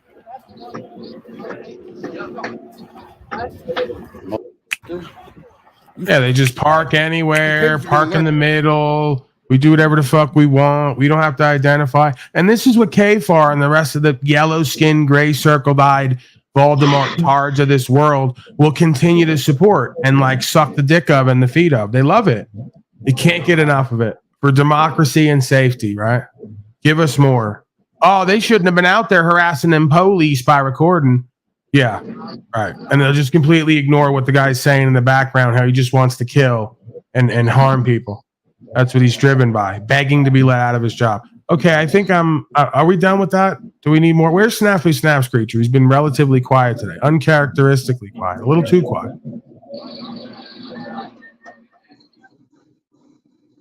Snappy Snaps Creature? Daddy. You have any comments? Any commentary? Digital experience? Yeah, that's an old clip from years ago. It's always a classic, definitely, and I think you nailed it. That's how they are. That's what they do. Like they're fighting within themselves. I put a crazy clip in your backstage. Everyone needs to remember how fragile life is, man. This shit fucking gnarly, dude.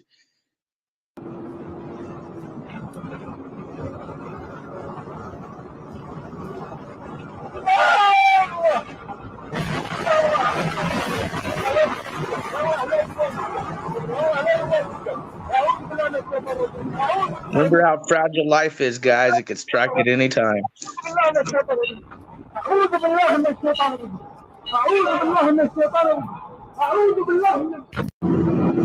What is he, praying?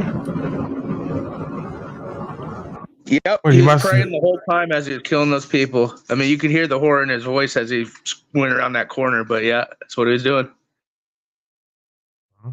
There you go. Slaves up to their old business. Killing, stealing, destroying. What else is new, huh? Okay, so speaking of tyrants, we got a new video by Talcott Clip Collection. So bear with me. It's only a few minutes. We're going to view it. Then we're going to go to breaking slave news.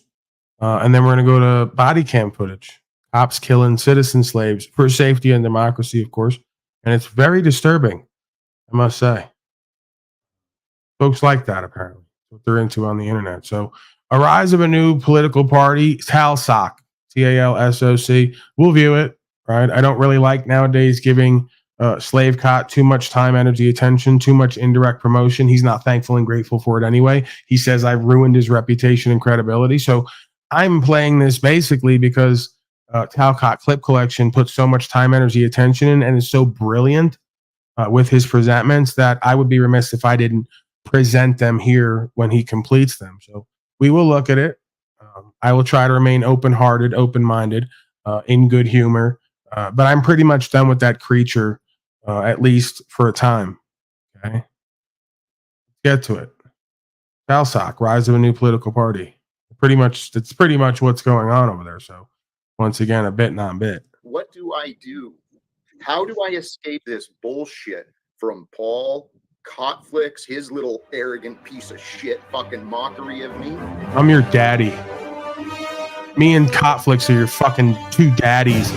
'Cause you look and act like you had two daddies growing up. So that's me and Cotflix.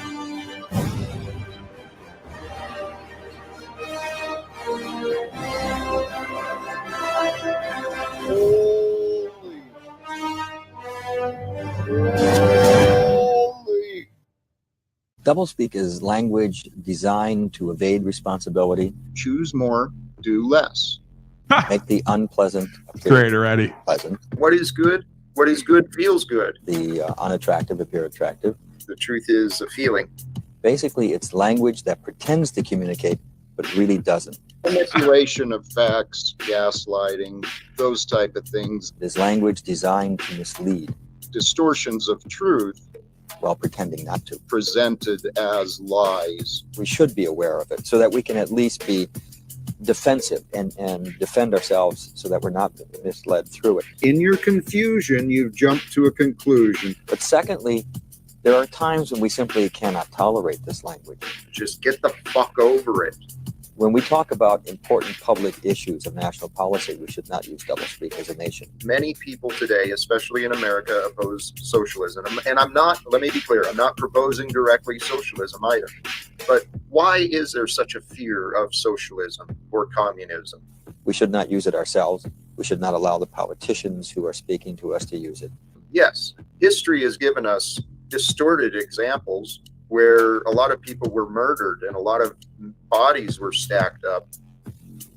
Language that way can be terribly corrupting in a society and can mislead all of us. Why would capitalism fear socialism and communism?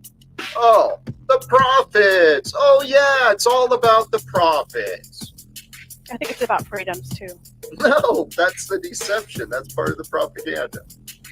How much freedom do we have compared to North Koreans, for example? Just get the fuck over it. You don't have a choice. I do have the goal to become known worldwide with the Live Without Fear. It's my hope that if I can grow and rise, my purpose that I've felt inspired to pursue is to share the truth. The simplicity of life is truly to be honest, to be authentic, and to be honest and authentic, you've got to be humble. There's many similarities in my life story to that of Jesus. I humble myself to the truth. I'm a retelling of the Jesus story. One could say the second coming. Anyone? Meredith? Having two opposing beliefs at once, and believing that both are true. Excellent, Meredith. To deliberately believe in lies while knowing they're false. I don't think that your views could be implemented without authoritarianism. Okay, if you view the current structure as a fit into the authoritarianism, you're right. I believe the perfect opportunity to implement these ideas that I'm suggesting that I learned from others, I think the best time to do it is under an authoritarian regime. I think the best time to do it is under an authoritarian regime. We've got everything in place. That's why Klaus and his advisors, they're on the same plan. Right, that's what he just said. Yeah, so you agree with me? Well, it's the next step. I mean, it would look like this. It's right now, and now is the time to set everyone free from this deception and delusion of authority. Why is there such a fear of socialism or communism? A lot of people were murdered. It's time to set everyone free, and a lot of bodies were stacked up. You already agreed with Flo that authoritarianism is going to be the future. I just don't. Well, I didn't say that. I think that both of your ideals would have that be that way. I don't think that's just. Go ahead. And I disagree. I do disagree. What I recognized is that implementation, a path through implementation, does mean use the authoritarian structures that are already in existence. Wait, what? Yeah. Absolutely. We'll get people to volunteer for experimental injections and things. and then we're paying to put in these towers of frequency for the next generation, and every town is either part of it or they think they can't do anything against it. Just get the fuck over it. You don't have a choice. Oh, this could be fun. How delightful. Fascinating.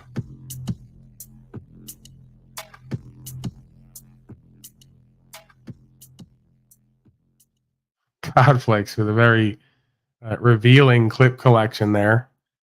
I mean, what can be said, huh? When they show you and tell you who and what they are, believe them. I think I'm done with that other Piglet clip of the guy telling everyone he's a horrible person. I could have figured that. He's in a fascist costume, pretending he has authority and power. So, yeah, nothing that we haven't heard or seen before. I guess let's get to the breaking slave news, huh? Why not? It's always entertaining. Nothing else. Deadliest day yet for Israel and Gaza war. That's what they're reporting. That's the reports. They're also saying now they want to do a 2-month limited ceasefire. I guess the controllers, the planners, aren't quite ready to go forward all the way with the next step. They may need another couple months to kind of get everything in place and then resume the war. So let's see what they got to say about that. Of course, your trusted mainstream media sources.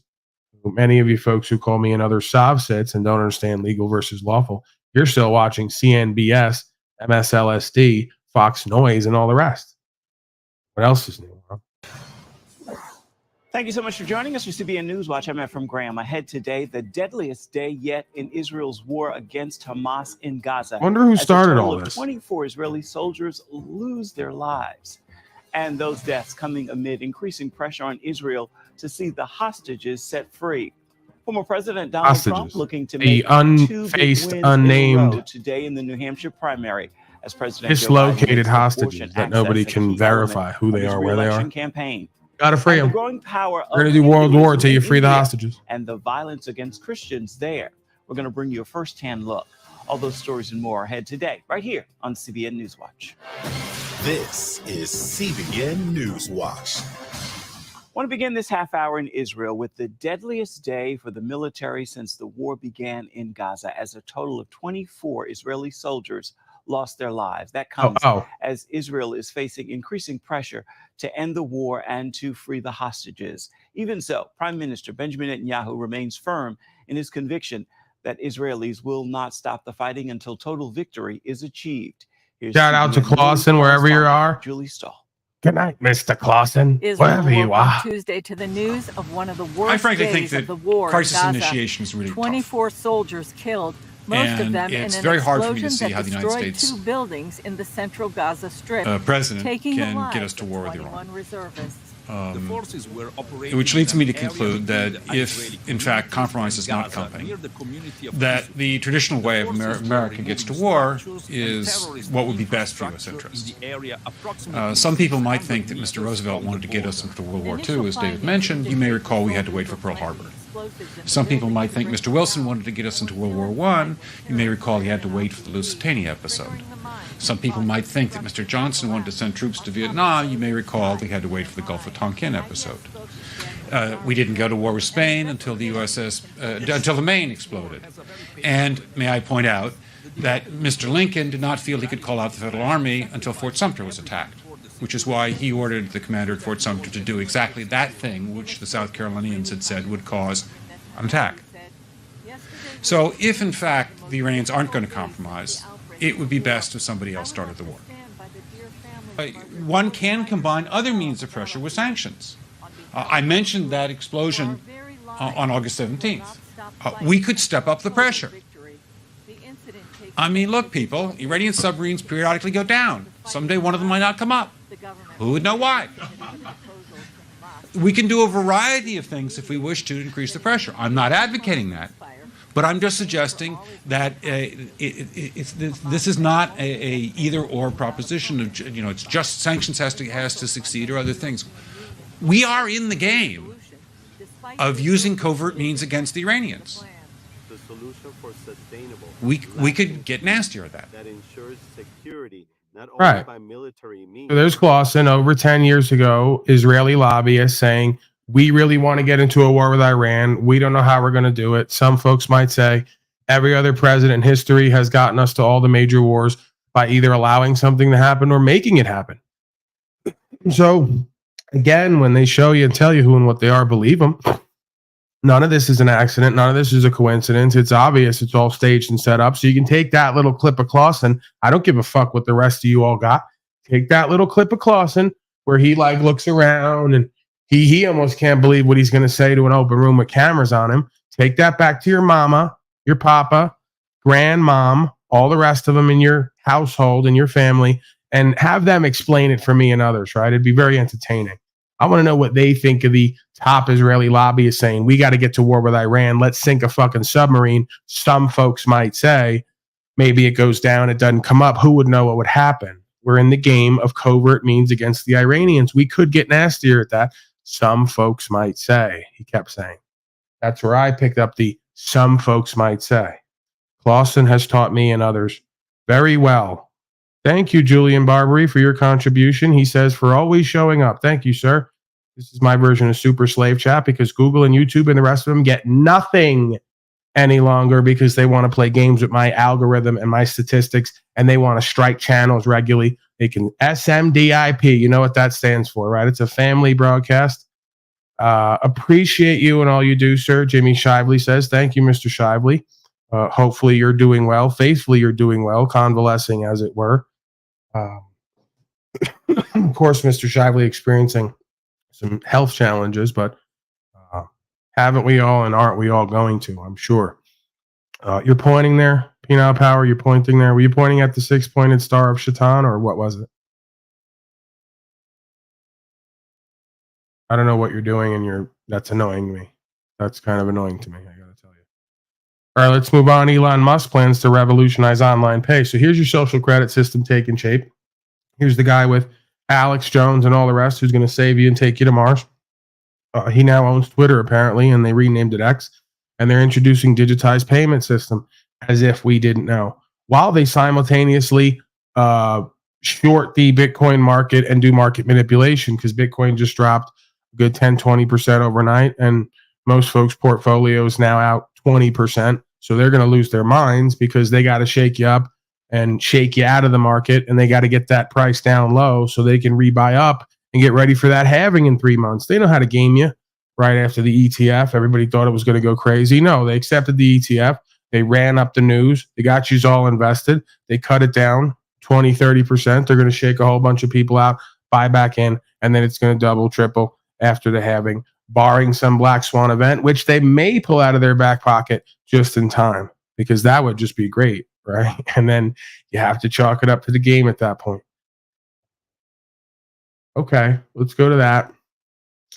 Elon revolutionizing online pay. We didn't see any of this coming. And I'm sure it's all going to be great for like the people, as all the markets are down in the shot today again. Once again, all red arrow, stock market, all the rest of it. Silver dropped a good 10-20%. No, not 10%. Excuse me, 1%, 2%, 10% over the month. I would say 1 to 2% the last few days. Elon Musk revealing his plans to revolutionize payments. All right, Ashley, can you explain exactly what he's doing? He likes to use that term revolutionize, and this term revolutionize payments on his Market platforms manipulators, this they year, love he it. says, confirming rumors basically of a plot to replace PayPal. You're talking about Bitcoin. Musk has confirmed that SpaceX owns a bunch of Bitcoin and that he still owns a lot of Bitcoin rival Dogecoin, if you remember, a cryptocurrency that Musk once said he wanted to make the currency of the earth. But now Musk has reiterated plans to compete with the likes of PayPal, Visa, even banks by offering products and services that will, quote, reshape how we connect, communicate, and transact.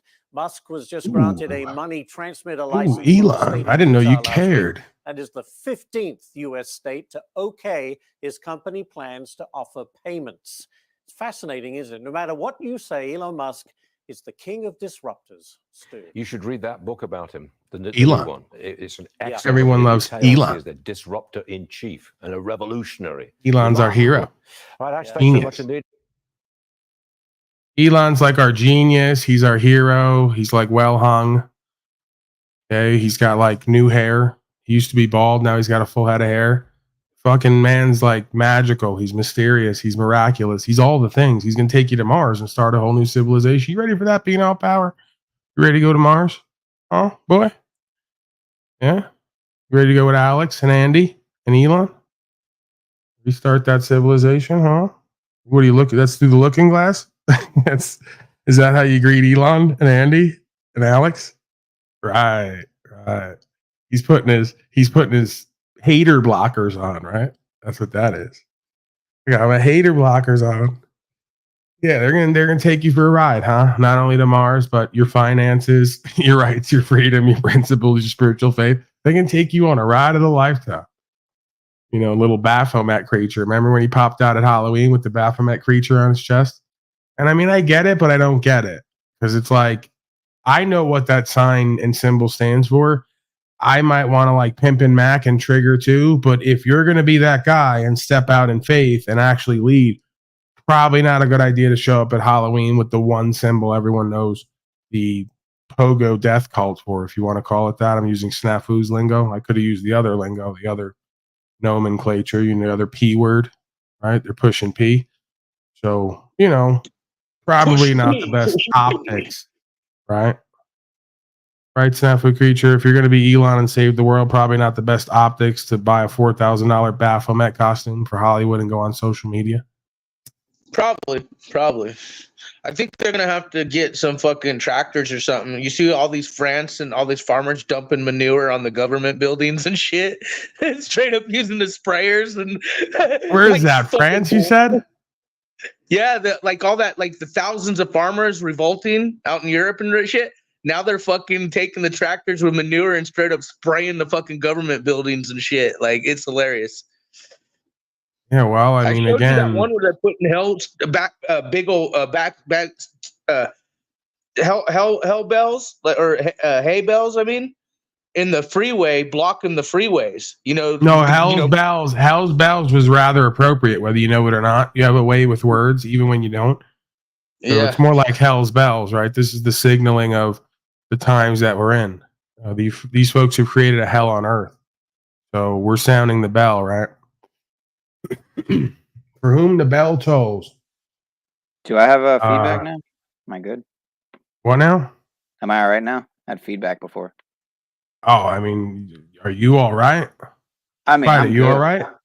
I'm a Spider, lefty, you all right but- or what? No. You ain't all right.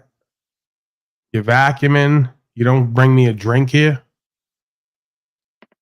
Go get me a fucking drink, Spider.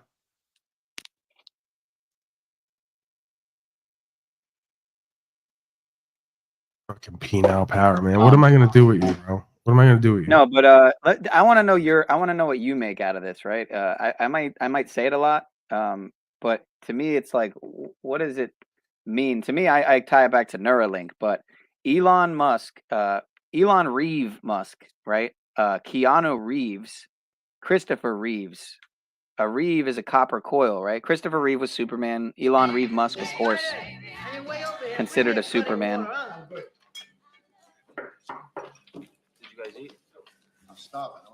There he is. There's penile power. Hell no.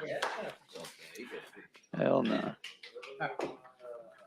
I'm not. Doesn't that guy end up getting killed? You little prick. You walk like fucking Step and Fetch. Everybody else, you'll fucking run. Run for me, you prick. Dance the fucking drink back here. Hello, prick. Hey, what's that movie that Bogart made? Which one? Doesn't that guy end up getting killed? Or am I wrong? Yeah. Yeah. Based on a true story as well. They found him under the club. The cops were coming searching for him. They were stepping on him and didn't know it. He was right under the floorboards. Good Lord. You know, Joe Pesci's one of the only ones still. You don't insult Tommy, man. You don't try to play Tommy. You just stay away from him. If you're still on the breaking news shit, it's worth mentioning, even if it's the political puppet optics. You know, the whole thing is trending right now with the whole treason thing because of what the National Guard versus the feds is going on, and then it went to Supreme Hey, Court. there's Henry down there. Quiet, Snafu. Henry, the producer, you fucking mumbling, stuttering prick, you. Get up here.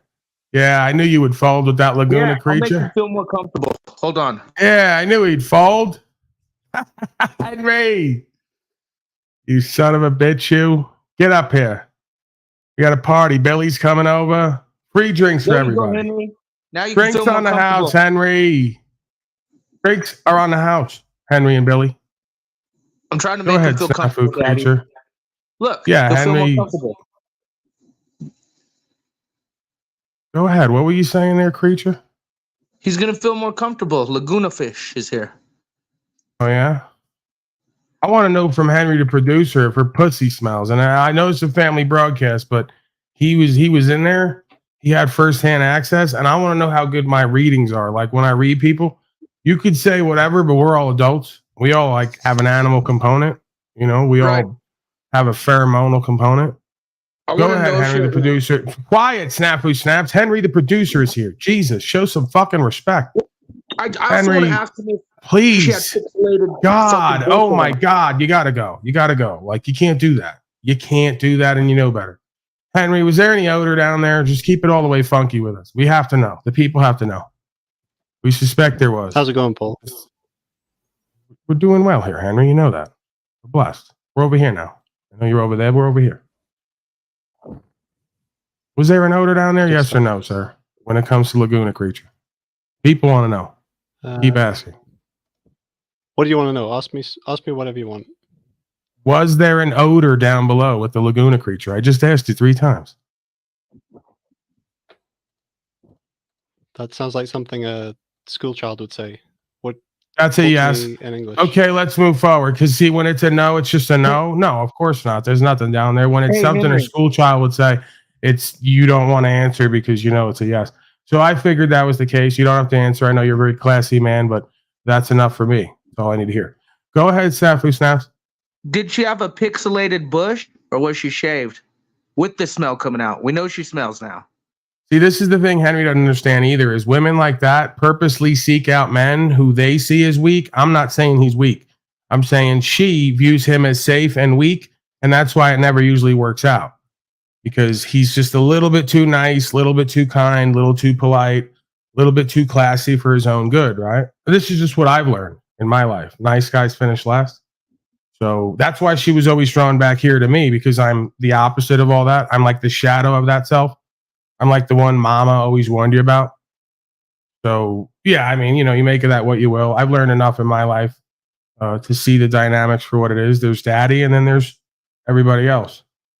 And I'm not demeaning you, sir. I'm just saying what I've learned in my life and the energy that I carry and the presentment that I have, what it calls in and what it repels.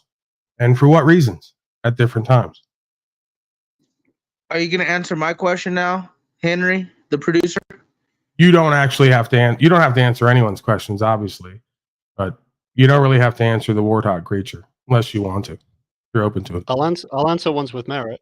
I mean, I've never been more than 9,000 miles. Okay, I got a merit near question. Mongolia, so. I got a question, Merit. So she went from YouTube lawyer to YouTube whore. What are your comments on that?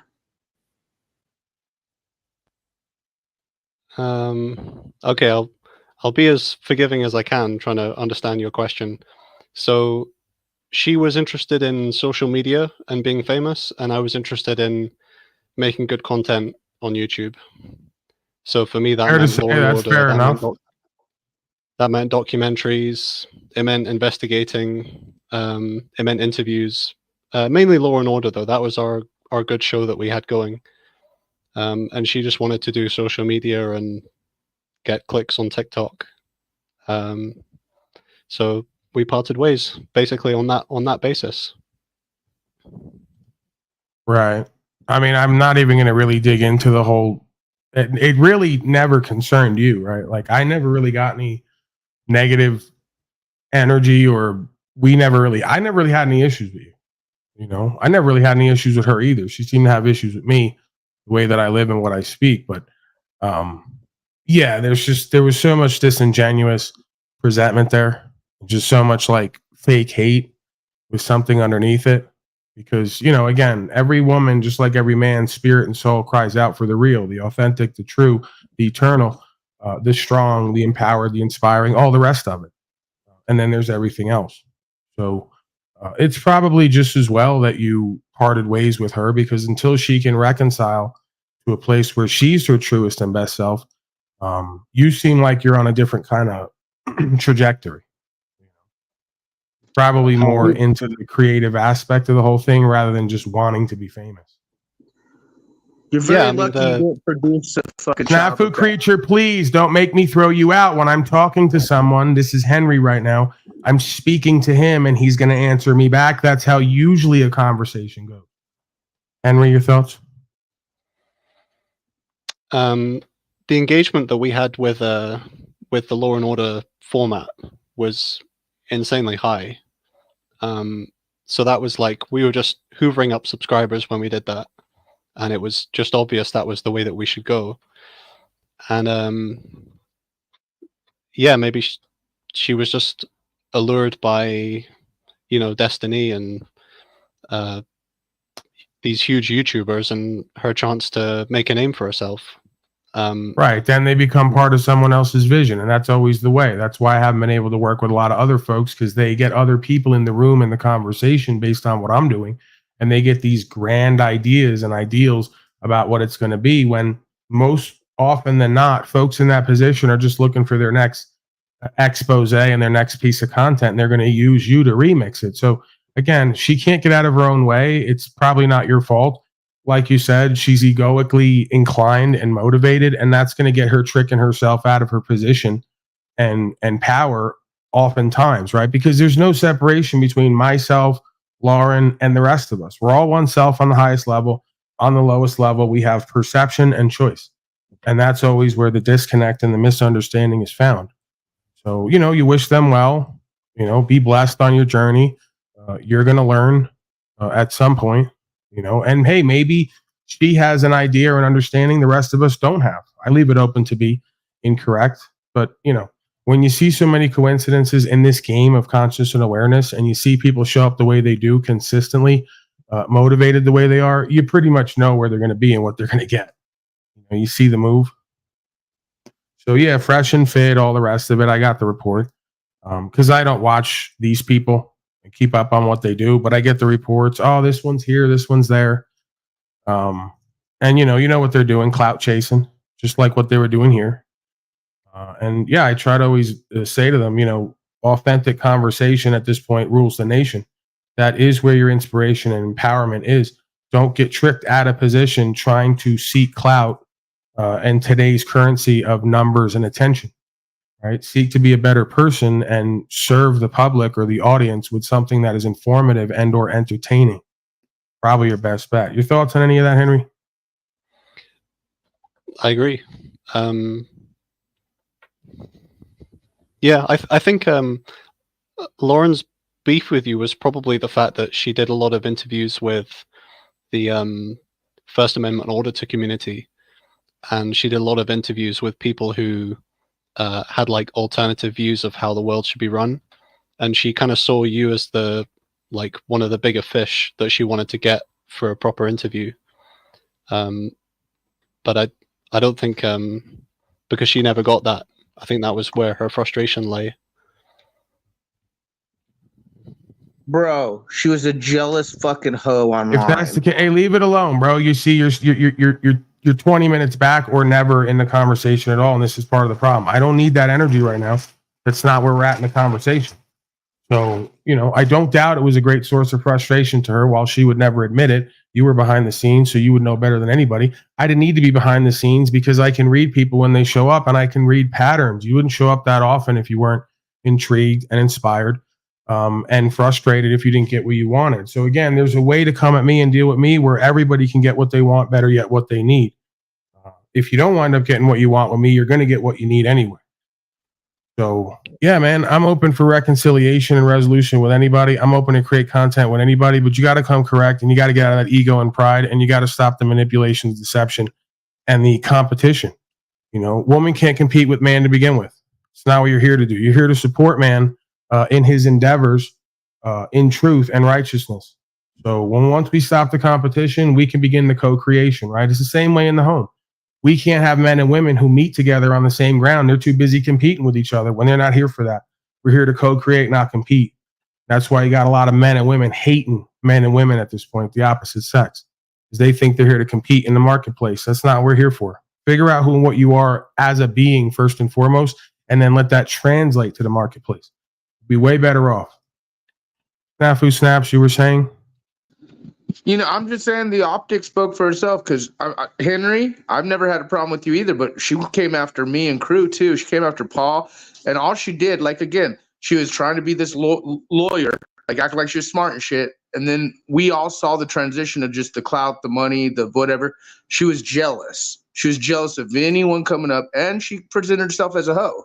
Like she knew there's money and tits and fucking showing it and just right. But you've done all the same things and more that Lauren has done concerning me and others. So we can't do a campaign on her right now and try to convict her when everybody's done that on some level when it pertains to me and others. Fully honest with, I don't know if it's just he's trying to give her good clout or good, word He's here. not. That's the thing. He's not. You're so bizarre and off the mark. You don't even understand what I'm doing right now and what the truth is. And he's like performing perfectly because he's being equitable. He's speaking truth. He's not engaging in low level, below the belt or blue collar humor or conviction. So it's giving more gravitas to whatever he says. And he just said he agreed with me on all levels. Why are you muddying the waters and poisoning the well as you do so often and so graciously?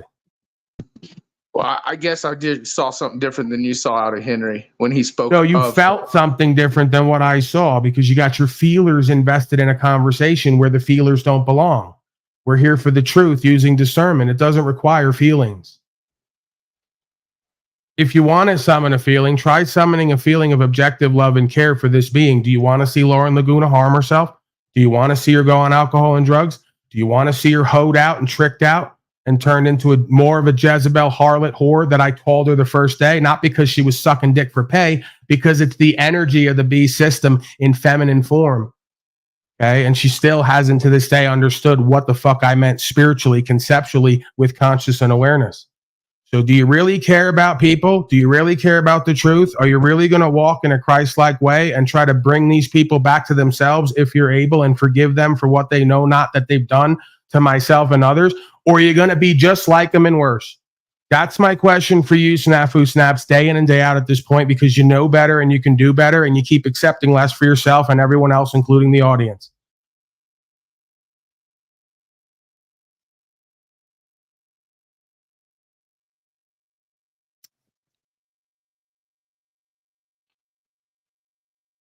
Your thoughts, Henry, on any of that, if you have any? What do you see for your channel? You're looking at it. You're just doing you. Yeah, man. I mean, that's how I wanted to come into this. I realized that doing the live panel was a way for me to break out of legal and lawful. I didn't want to be pigeonholed.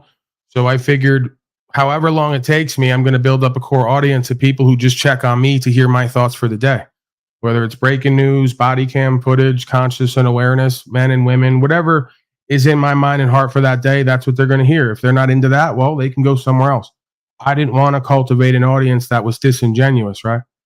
So, I've had plenty of people in this game hit me up and go, where do you see your channel going? I go, you're looking at it. What makes you think that I have to do anything more than I'm already doing or have done? It's served me well in various ways, and it gives me an immense opportunity to just be myself and be creative. I'll take it wherever I want to take it. So maybe what you're asking is, where do I see myself taking it? Besides this, fireside chat, if you will, traveling videos, videos about various pieces of property. I had brought some stuff up today about silver, showing the audience about how to invest in times like this, what type of silver to buy, why they would buy it from a person who is involved in that, who seems to be reputable. It's basically just about sharing all the aspects of self with the audience and with others so that we can all come to an understanding of who and what we are and what we're becoming. And then compare that to who and what we've been. So it's basically like a Truman Show, right? I just kind of turn the camera on. It's me and whatever I'm saying or doing at the time. And then going forward in life, the more that I get on the land and self-sufficient and sustainable, the more that I generate value, the more that I'm going to be doing more things and involving the audience in more things. So that's just a natural progression of life and a natural story of a being, right? On a journey. And we've come a long way in different senses already from the beginning. So, yeah, that's pretty much my answer to that, I guess. Cool.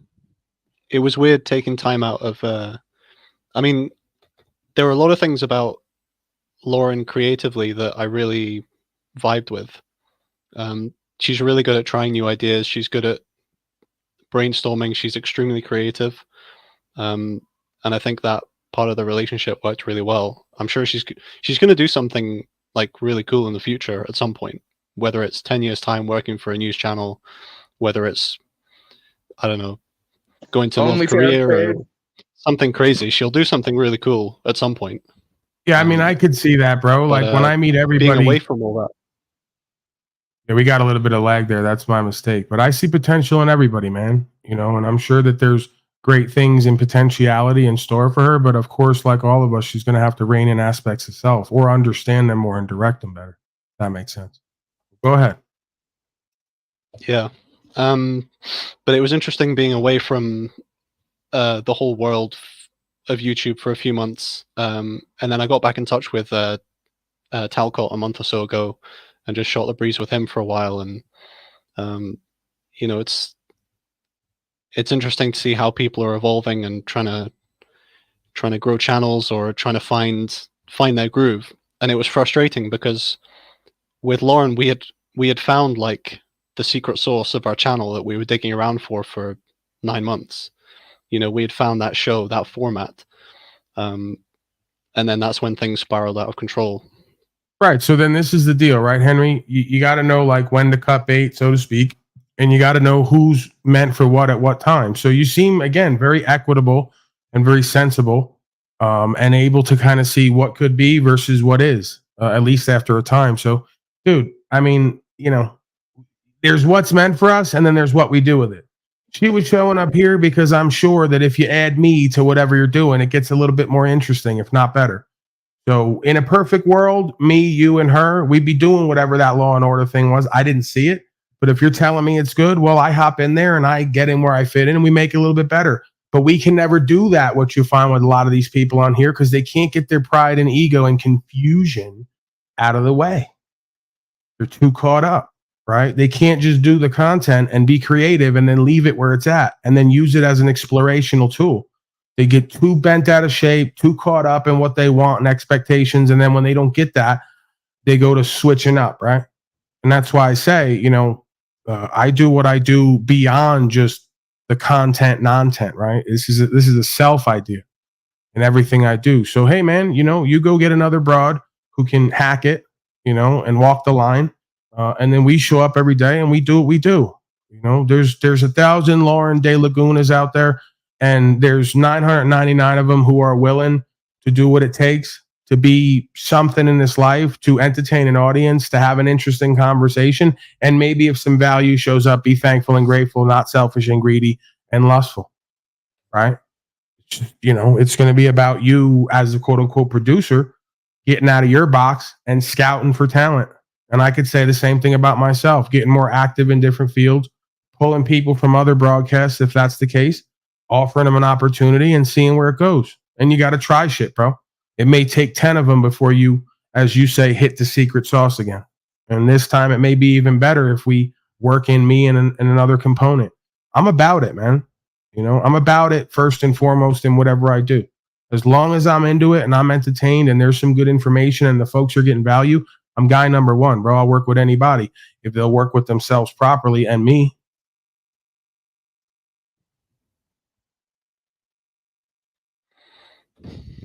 Cool. What are you smoking? That's where it's going. You Is that asked me where it's cigarillo? going. You asked me where it's going. At some point, me and Jennifer are going to have a 2-woman situation, and we're going to have conversations on here of what quote unquote polyamory is like, because we've already been exploring that, and you know we've had a lot of clarity and presence come about, and peace and understanding, and a new level of kind of trust and bond as friends first. And I think there's a lot of value there when it comes to conversation and content. And you know, the majority of it non-visual. Obviously, there's a visual component. Seeing my big gorilla ass and 2 women, it's going to drive them crazy. We know the deal. but it's authentic to me, right? It's organic to me. It's a pursuit that I've been on to know myself and honor my nature and call in women who can support and or accept me for who and what I am, and not be a cult member, and also not be I don't need a man, egoic challenge to me. As if any man really wants a woman or women or even men in their life who are constantly a problem and something that have to be dealt with, rather than a source of inspiration and support and fellowship in truth. So that's where it's at, man. That's where like the content is always going to be, as far as I can tell, centric for me, is actual growth and development, authentic experience, and understanding oneself and what it means to be a man or a woman at this time or any time. And of course, the sexual component to that sells, like they say.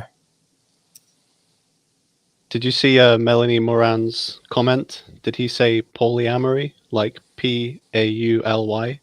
Yeah, there's Is that what we're polyamory gonna and call there's it? polyamory, just like there's politics, policy enforcement. There's a whole litany of folks who embody these positions metaversally, right? So I have my own policy enforcement division. I have political informants who keep me abreast of various movements of folks who have made themselves enemies of myself and, more importantly, the truth. So yeah, it's These puns are polycentric appalling. uniballinverse online. Nice. Thanks. Nice. He is nice. Why, thank It's you. all appalling. It's all appalling. Henry, when are you going to where are you from, bro? When are you going to put me up? I've been to England before, man. I wouldn't mind traveling again. I've been in that. I had that bug lately. I want to travel, and I must wanting to self-sabotage, because I can't imagine leaving here and going to a foreign country where they're going to slave us up. But I can't live in fear, right? You got to get out of the box. You got to have more experiences, see the world, Well, what it has to offer. I'm from London, but I live in Edinburgh, so that's 4 hours on a train from London in Scotland. That sounds delightful. Right? Just a quick trip to Edinburgh, get my head straight, hang out in the fucking corn maze of bushes. Hear everybody just kind of be more polite and peaceful. Chip, chip, cheerio, the whole thing. Yeah, it sounds nice, man. Yeah, I don't want to hijack your broadcast, so I'm going to drop off. No, you're not but hijacking. You're a great addition to it right now. Read the room, man. I'm enjoying this. Fair enough. See how easy it is to see how I'm- easy it is to deal with UK people. It's just that easy to deal with them. It's never a problem. For the record, I'm not looking for another Lauren to produce. I'm sort of overstretched at the moment with creative projects. So yeah. Wow, you got people already emailing you from the chat? No, I was at an investment course where you get businesses ready for investment, and I met this lady who had a musical in Australia. She sold out the Sydney Opera House 3 times. Their company made like 4 million Australian dollars, and they brought it to the UK, and they had a sellout tour before COVID. She wants to get it started again, but before that, we're still making a documentary with some wonderful people we met while doing Lauren's channel. So when I left Lauren's channel, the people we were making a documentary with, they wanted to obviously keep working and get their word out. So I'm still working with them. Well, when I get my first Bitcoin million, and I'm really have come up in this game at some point, when I've finally arrived, whenever the spirit decides that is, it could have already happened. Right? We're already late to the game, but I see us making a documentary about me and the whole White Gorilla story. Right? Whenever that's apparent to you and others you work with, that is something. No, I think your skill set is live. I agree with you. I don't think. I do think, though, I have an interesting story that, if told a certain way, could be compelling and relatable for whatever that's worth, but that's subjective as well, obviously. So what's compelling about your story that isn't similar to a lot of other people? Well, that's precisely what is compelling about my story. Is it's similar to a lot of other people, and based on what life has thrown at me, pretty much what I've done with it versus what they've told me I should do with it. It's an underdog story, right? It's not like it hadn't been told before. And again, it's far from over, if you want to look at it that way. But yeah, I think when it comes to the courts, the drugs, the addiction, the broken home, you know, the judgment at birth of me and my mother supposed to be dying together. I just think that if you look at the story and you tell it a certain way, it can be inspiring and empowering and motivating and relatable, right? It's not that it's so special and unique. Again, that's not where the charm of it is, or the inspiration of it is. It's precisely because it is relatable and it's the everyman story in the modern day world to a degree, right? And then you have kind of a piece where, for me, knowing what I knew about me and what I've seen in my life has changed, and a whole bunch of other things come about that I didn't think was possible. So, yeah, I mean, that's just, again, choosing to see it not only as it is, but as a source of inspiration for myself and others. So most people live pretty buttoned down lives, and you know, they have to do certain things to put food on the table. But I think with your channel, they see somebody navigating different areas of life in an alternative way, whether it's, I don't know, investing in silver, or growing something, or, you know, having 2 women, or just doing something in a very alternative way. Traveling too, right? Traveling without the license, Yeah, right. registration, insurance, and plates. There's a whole Exactly. bunch of aspects to me that are unconventional. Exactly. So it allows people to explore how they could otherwise live their life without actually, you know, pulling apart their job and their family and their quiet picket fence lives. So that's like the allure of watching your live channel, is that you're going through all this stuff and people can kind of see how you go through it. Yeah, well, I mean, that's kind of the rap that was given to me when one of the beings invited me onto their broadcast. They titled it "Living Outside the Laws of Man." I wouldn't, you know, you could look at it that way because there's laws of God and laws of man, or laws of nature and laws of man. But yeah, it's living outside the customs of the modern day man, which I contend is our greatest source of power and inspiration. Because conformity to the collectivism at this time is a mechanism for disempowerment, and a broken spirit, right? Inspiration just means in spirit. So lack of spirit is lack of inspiration. That's just how I perceive of it, and that's how I live. And I've seen a lot of results with other folks who have brought themselves to this perception and perspective and done something with it, whatever it appeals to them to do.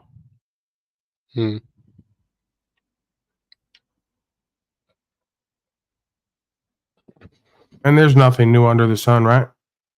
As much as we strive for individuality in a sense, or self-identification, we understand that there really is only one self, and there really is only one truth and one way of living from the beginning of time.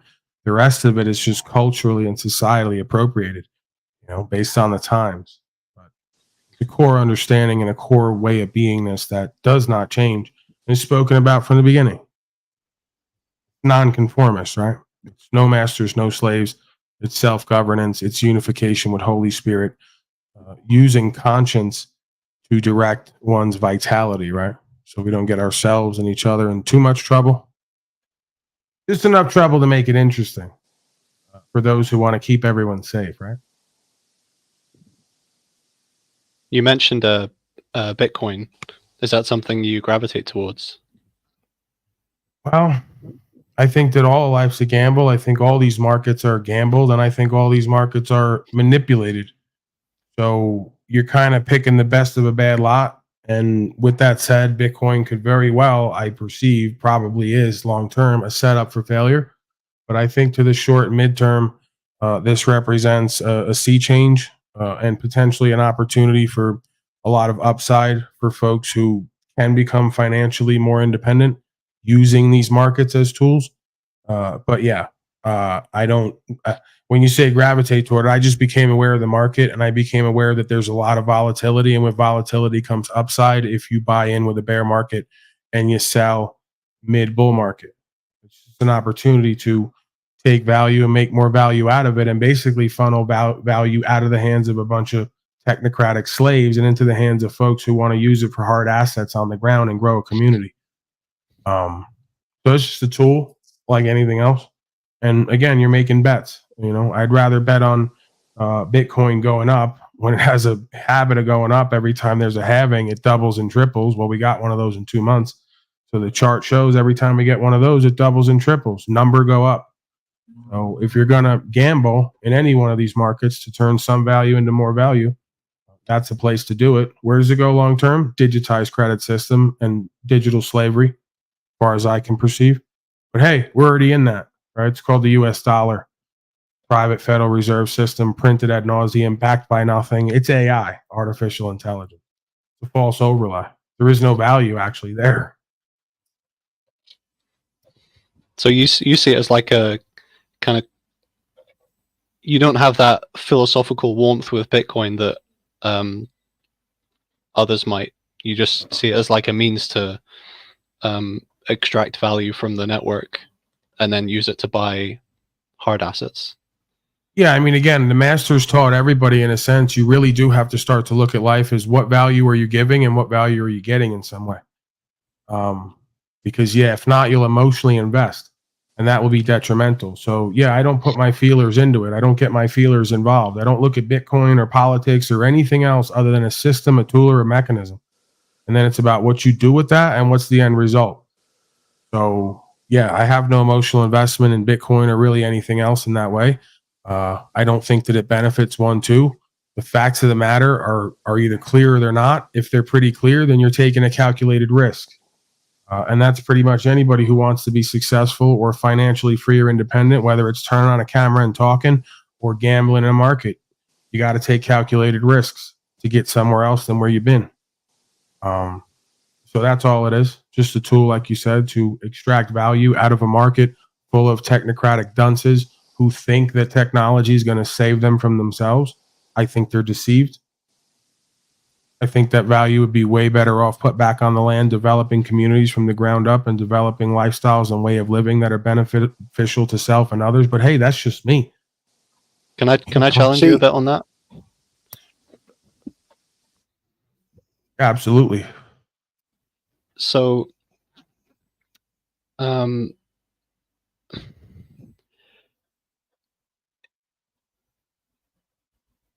whole Bitcoin thing, it's really a pre-programmed set of instructions, and the thing that gives it value is that if you look at the characteristics of money, there's maybe 6 or 7 of them. So whether something's divisible, fungible, how easy is it to send it to someone? How easy can you chop it up? How long can it endure? So gold endures for many thousands of years. Currency that can be printed by government loses its value very quickly, so it doesn't exist for very long before being inflated away. But Bitcoin is pre-programmed, and the only way that it operates is by the use of electrical energy. So it's the work that it's backed by electrical energy, effectively. So if you're using a system like gold or fiat currency, it only really satisfies some of the properties of money. Whereas if you look at Bitcoin, it satisfies all of them perfectly. Now, Henry, just to be clear, I'm not denying that you know more about the technology of this asset than I do. I've made that clear from the beginning. What I contend and what makes this thing so valuable is one conversation. What makes the valuable useful is the usage case of the slaves, in quotes. The problem is going to be, we have gold and silver now. Most of the slaves don't trade in hard, lawful money that has secured itself from the beginning of time. They choose to trade in paper currency. So again, as the mind and heart goes, the man follows. I don't believe that a sound money system that will free folks from a planned and programmed slavery system is going to be accepted by said enslavers. I think that it will be pushed and marketed for a time. I think a bunch of people will buy in and profit. I think when the dust clears, they're going to have 2 or 3 other currencies they're going to be pushing and giving out and using everywhere. And that'll be the end for Bitcoin on a mass scale level, right? Because doesn't matter how good it is, doesn't matter who's into it. If the mass public on a mass scale is not encouraged to and set up with a system to use it, you will be using whatever we were given as a default to use by PayPal, by Google, by Elon, and all the rest of them. And I'm not willing to believe all of them are going to go with the soundest choice for money. They're going to go with the same replication of the US dollar in a digitized form. And forgive me if I'm projecting onto folks who seem to have our best interest in mind, but I just see this all as planned and gamed and organized, and it's like decades ahead of its time. See, I look at this whole value system in another light, if you might add. Everything should be done in his good works, and none of that value you see today is in that, but that seems to be the system that everybody's chasing the buck in. I mean, again, this is pretty simple common sense. Did you build your house? Did you put the toilet together? Did you do all that? Or did you go buy it? If the answer is you went and bought it, well, then you're going to have to get some medium of exchange in a world for what you do otherworldly value-wise. I mean, it's not like I don't have experience with that. So you don't have to chase the money to live for the truth and have value show up. And then what are you going to do with it, right? Because again, it'd be hypocritical to say that we should just do whatever we do and not get any currency or medium of exchange for value, and then also not build and create and fix everything around us. Because the economy in the world doesn't work like that. And there's really no point in talking about what doesn't exist. So you pretty much already have a choice. You can go live in the middle of nowhere. You can build or create everything you're going to get and fix it yourself. Or you can use a medium of exchange to exchange for value and products other people have created or are servicing for your convenience, which isn't necessarily a bad or evil thing. There's nothing inherently bad or evil or wrong about folks figuring out a way in life to do the best they can, and so much so that other people reward them with value because they're an asset to themselves and the family and the community and whatever that force is you want to call God. Right? There's nothing inherently evil and wrong about somebody who's a preacher or pastor who motivates and inspires and helps others with conversation and perspective if folks want to give value back on their own accord, as long as it's not necessarily expected. Right? It's like just good faith and trust and equity. But, right. You don't have to demonize a monetary system to understand that folks have become demonic in their inspiration and motivation to chase money and pussy rather than success and status within themselves and within a community. But we also don't want to come stagnant to only that system. There is no way. Well, it's almost like the doctors. They're not going to give you, the cure. So, you know what I mean? It's the same loop.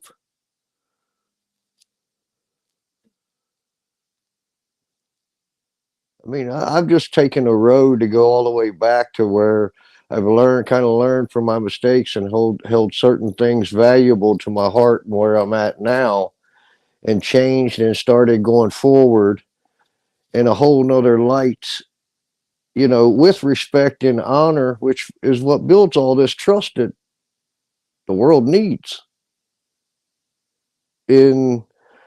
I don't know. I mean, I don't know. Maybe I'm the crazy one. Shit, fuck. I don't know. I'm just trying to do the right thing. I always try to see the gray area, the middle ground, because we do this extremism from both sides of the equation. There's nothing stopping people from doing good works and godly and righteous things and seeking that way and living that way. And then when blessings and value shows up, be thankful and grateful. You act as if God's people don't want motherfuckers to be rich inside and out. I don't understand this. I don't understand this perspective of worldly folks who claim to be otherworldly, who say all the evil, bad people here should have all the riches and value. It doesn't make any sense. If That's you're not- doing that's good not and what you're I'm constantly saying. helping others and changing lives and doing good works, wouldn't it make sense you'd have 2, 3, 4, 5, 10 houses? Because there's people out there who've started businesses and worked their whole Well, I life, and think they got 2, 3 houses, and they're going to give one to somebody who they see has taken them into their house of God, so to speak. I don't understand why it is that we continue with this loser failure, self-limiting thinking that doesn't serve us. I think at some point we gotta look back on how what the system was built on, and whether that value, I don't whether see that that. value I is don't held in see the right that. hands or I not. just don't see that. I don't see that. Even I mean, as we okay, sit I here mean, I'm right just now, open there's for false conversation, money in that's all. I'm everybody's looking- pocket. It's okay. That's why there is no we, because I have my perspective and it's served me well more and more as I go on. And then there's other people who say we, but we don't align or agree on perspective and what needs to be done or embodied.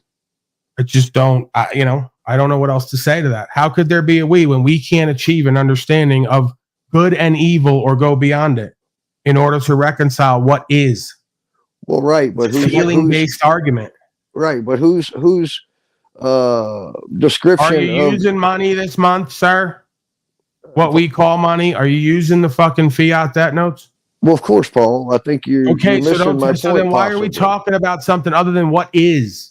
Why? Why are we mentally masturbating here today? For what? Because I think it doesn't have to be achieve that way. godhood or status with God? Because we know now we're Mm. going to speak it. But what are you doing? What do So I there do? might be I'm boots on the ground. I'm in the community. I'm calling out the people that are receivers of the Every public single fund through the person on federal here uses- contribution acts and fucking the world out of all their assets and resources. That's Okay. what I'm doing, bro. I'm just up here for conversations, trying to, for us to all come together in some sort of way. How are we For going to come something- together something other than in right. some lewd, crude act? How are we going to come together when we can't achieve an acceptance and understanding for what is? Well, if Because it's everybody not in has us, feelers about who what they is? want and don't want. But if it's not in us, who will? Wouldn't that be the real value? Everything's done in the way that God you intended. keep supposing it has to be this or that instead of this and that. Well, maybe it's both within the paperwork and all the system. Right. The gray area. The Tao is the middle way. The gray area between the yin and yang, the black and the white. So it's this and that. So if the you live value was on godly the and righteous paperwork and you that bring we- value to the community, value shows up in various ways. It might look like paper currency sometimes. The same value on gold. Same value on anything. It's all on paper, ain't it? I don't know. I don't know where you're going with this. Where are we going with this? Well, we were all talking about this value and this bag that everybody wants to chase and everything. And I was just looking. We weren't talking I was about just chasing sharing. a bag because I don't do that. You must have been thinking about that while I was talking about something else. No, I don't chase money. I don't chase bags. I didn't say you did. if you zoom out far enough, then money is just energy, and it's not a thing that's been imposed on. Here's the bottom people. line, right? Watch this, Henry. Do you have enough of everything you need in your life? Yes. No, I'm talking to Russell. All right. Does any of us have enough of what we need? Yes, in our I have lives? everything I need and then some at this time. I think we can all use a little more love right now. So I'm not sure that's I'm not asking that. I'm asking Well, you know you what said, I'm asking. do I have you. all I You need? know what No, I'm I asking you. I need a little more love in the world. Isn't Here that we how go. we fulfill the We're law? doing Is to love one Talcott now. another? He needs a little more love when his fixation is about money because you're usually fixated on what you need That more is the of. wealth, isn't it? You weren't talking love. You were talking money. So are we going to No. be real with ourselves and each other? We can bullshit now. Well, I was talking money. Well, You wealth. and have what you need when it comes to so- physical value in your life right now. You were talking bitcoins and Federal The Reserve answer is notes. no. And that's why you're fixated on money and want to demonize it. So you put yourself at odds with what you need to call in because you want to be self-righteous, and that's why you're doing without. And that's why all your evil masters have put themselves in alignment with that, and that's why they call it in. And they game you from one side of the room to the other. I don't have no masters. Okay. Who do you pay your bills to? I don't pay bills. I pay the cell phone bill. That's it. Okay. So you don't rent? You don't pay taxes?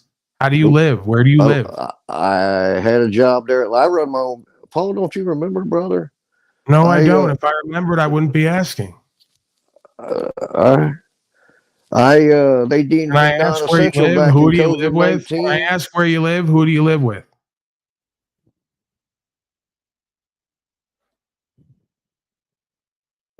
All of this shit after COVID-19, and my wife Can I not on the ask who you same. live with and where do you live?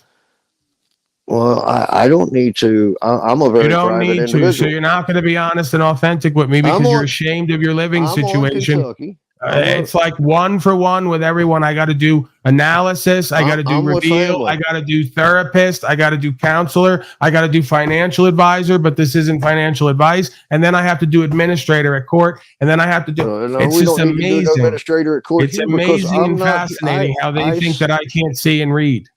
You think I with can't all see due and read, respect, huh? brother.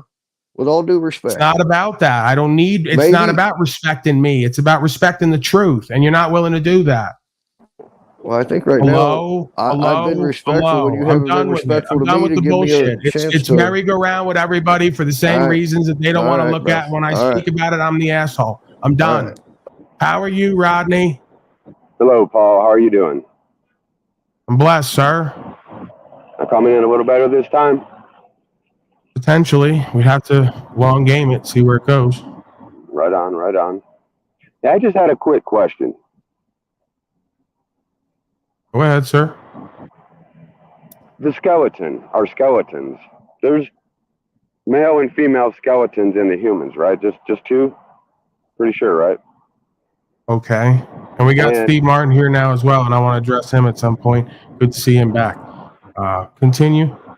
Is it safe to say that when a man walks and a woman walks, that we would have different walks by the skeleton? You're saying there's a difference in the way we walk based on the structure of the skeleton? Yes, that exactly. Okay. I'll accept that. All right. Just wanted to make sure that I was. Yeah, I mean, Right there's on. an obvious difference in the formation of the bones and the posture. I mean, Paul, you your know. expressions are fucking hilarious right now. Just looking Well, at I these mean, guys. you know, yeah, like he's like, I don't have to go dig up Lucy from the Arctic to presume that there's a different bone structure and posture there for various reasons, one of which would be childbirth. And then, you know, obviously defense of oneself and the community, right? A man's going to have a different should ask him makeup if- and structure. We should ask him if gorilla skeletons walk different than ape skeletons, Rodney. I mean, Okay, you know, when please you- give me a break All here. right, Steve, I'm what's just- going on, man? We haven't seen you a bit. What do you got to report? Steven? All right, he might be having some internet issues. Steve, you can hear me. Check your situation. I guess get it right, and then there we go. Yeah, I can. I'm muted. Okay. What do you got to Hey, report, Mr. man? It's good to Steve. see you. Don't. Hello? Okay. You're going to be quick for this interaction, Snafu. What's going on, Steve? Man, I got a lot going on. I think, and I just chimed over because I'm waiting on something else. The thing is, as you're listening to your conversation about the money situation, money is the transference of energy. It's just the gateway at which you transfer energy from one person to another. It's the means of exchange. So the more you have, the better off, the more exchanges you can have. So it can become your God if you make it your God. But ultimately you have the power of God within you. So it's up to you to understand exactly how to use that power. Most people don't. And the whole business of this governance is to separate you from the God in you. And they're just operating as a trustee to go through them. And if you go through them, then you're subject to whatever they say. And oddly enough, I believe I found solutions, which is what we're truly looking for. But we have to get through the chaos and the confusion, because the confusion is rampant. It's Now from throw the other C base word on there, fundamental- Steve. chaos, confusion, and cowardice. Because when you said we are looking for solutions, I got to stop you. You're giving a lot of folks too much credit. You're looking for solutions because you're not a fucking coward. Many folks have solutions put in their face they won't embody because they're too scared of the consequences. Continue. Well, to understand though, the reason people are cowards is because they're conditioned to be a coward. You're born into submissive parents because the parents were enslaved mentally and emotionally and spiritually when they were born. So this constant continuance of that cowardism is just transferred to you, and then it's advocated to you to be a coward, but it's advocated for you to conform, to submit. And you know, like I say all the time, it's like the wolf comes by and just takes a bite out of your ass. He tell you it's going to be okay, you're going to recover, your butt will heal and all that, but he's going to take that bite out of your ass nonetheless. So the thing to keep in mind is just that as you try to find your way through this world, more times than not, you're going to find it's a whole lot simpler if you just submit. If you just submit, things are going to be easy for you. But if you challenge it, if you say, "Hey, I don't understand why I'm doing this," then you're going to struggle, because it's not designed for you to get through copacetically with controlling your own energy. It's designed for you to submit to their control and do as they say. And that's the situation that we're all in. So yes, it does take a level of courage to stand up against this stuff. And when you stand up against it, it does fight back. And trust and believe, it's a spiritual battle more than anything else, because we don't understand that we have, again, the power of God, and that's a spiritual energy, that we can control those upper frequencies. And when you get control of those frequencies, it's not easy, because most folks don't hear those frequencies, or they're not on that level. So because they're not on that level, they're on the lower frequencies where the animals are. And everybody has that animal instinct. But when you're on that lower level, because these are things that are all wrapped around faith. And faith is what you manifest and what you create. The enemy cannot create anything. The enemy can only confuse and disrupt whatever you have. And again, because they put the money in place, they've been able to control the access to energy. That sounds a lot like fellow panels that we've seen on here, Steve, and panel members. They can't seem to create anything on their own. They can only serve to disrupt or attempt to discredit. So fascinating mirror simulation. Continue.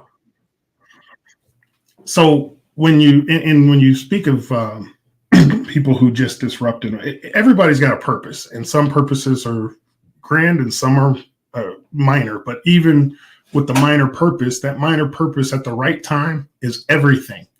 So, don't think just because you're not called to lead the world that you don't have a purpose. That purpose, once fulfilled, impacts the world.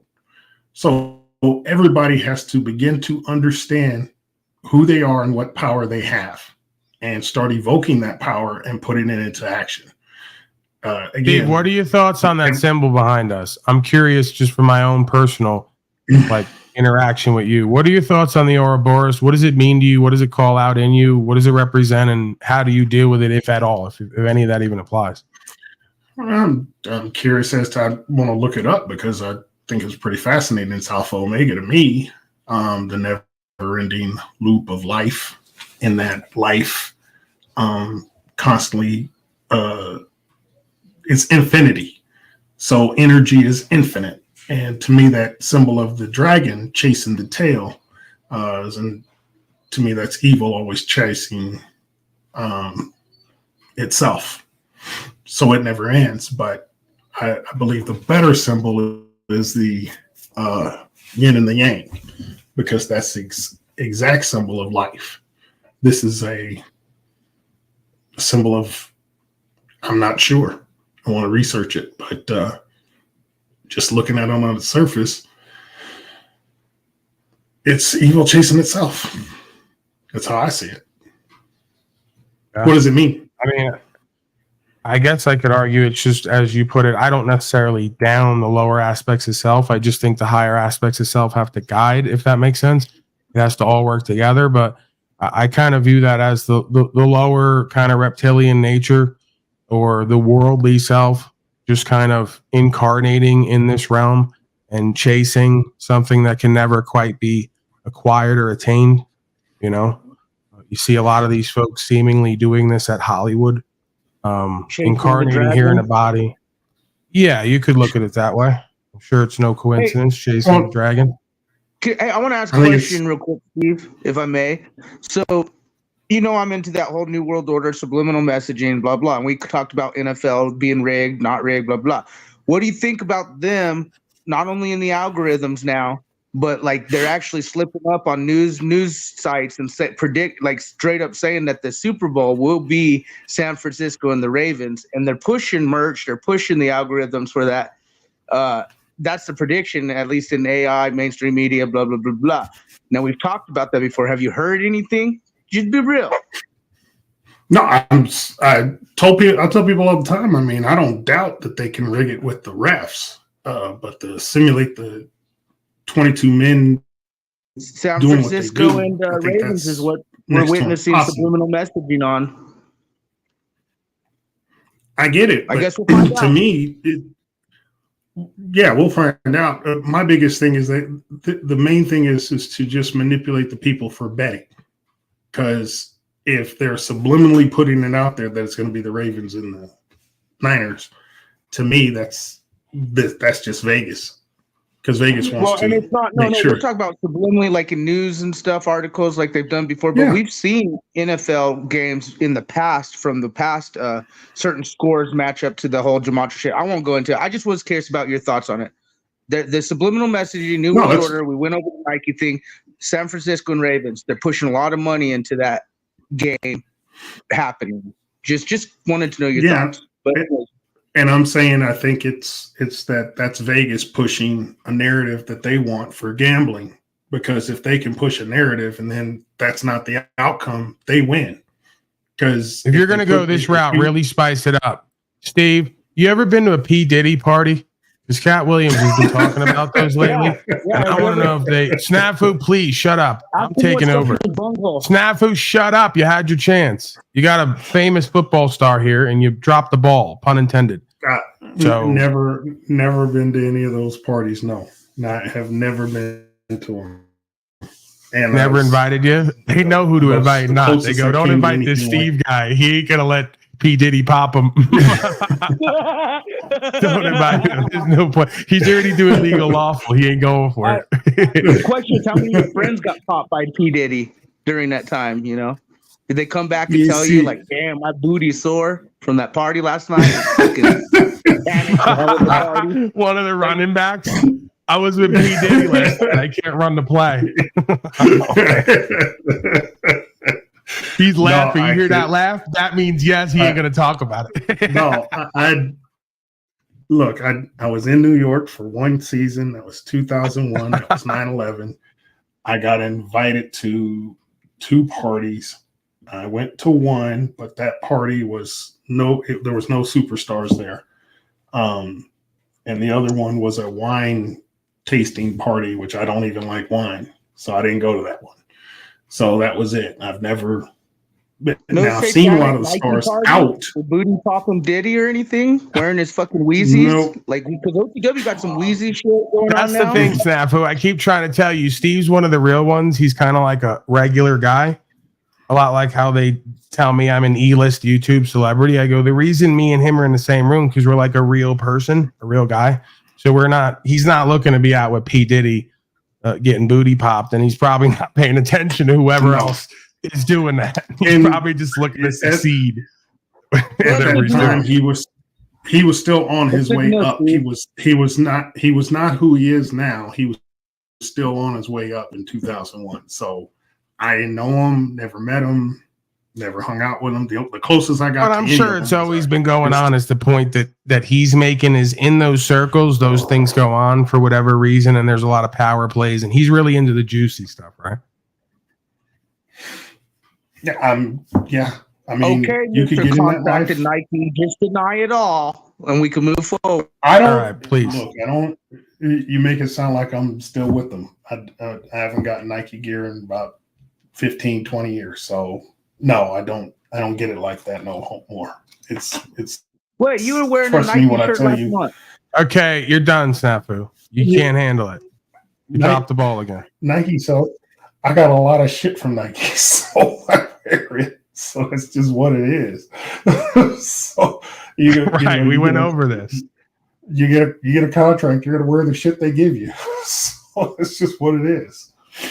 Not to Right. mention they sell it in the store. So, but anyway, All right, get back to whatever your agenda is or whatever's on your mind. I had to throw the creature out because you can't handle it.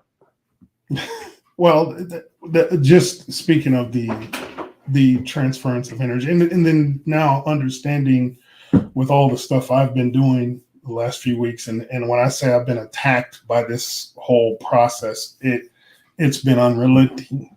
It has been just diabolical, the stuff that, and it's always little stuff that just adds up. And it's like, people just don't, you have to understand that because there's a remedy, that's why it continues. I like to believe that I found the remedy, but I'm trying to get through the process to get full relief. And it's not easy.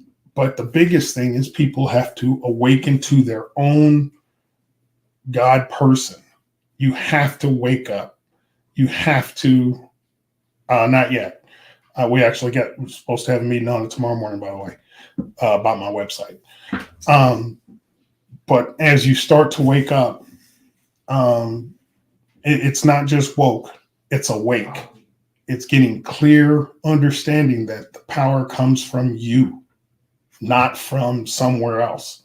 Yes, there is universal energy, but you have the ability to harness it, transfer it, manage it, and disperse it as your will determines. And this is a hard concept for many people to understand because we're stuck in the linear only to what we can see, touch, feel, and taste.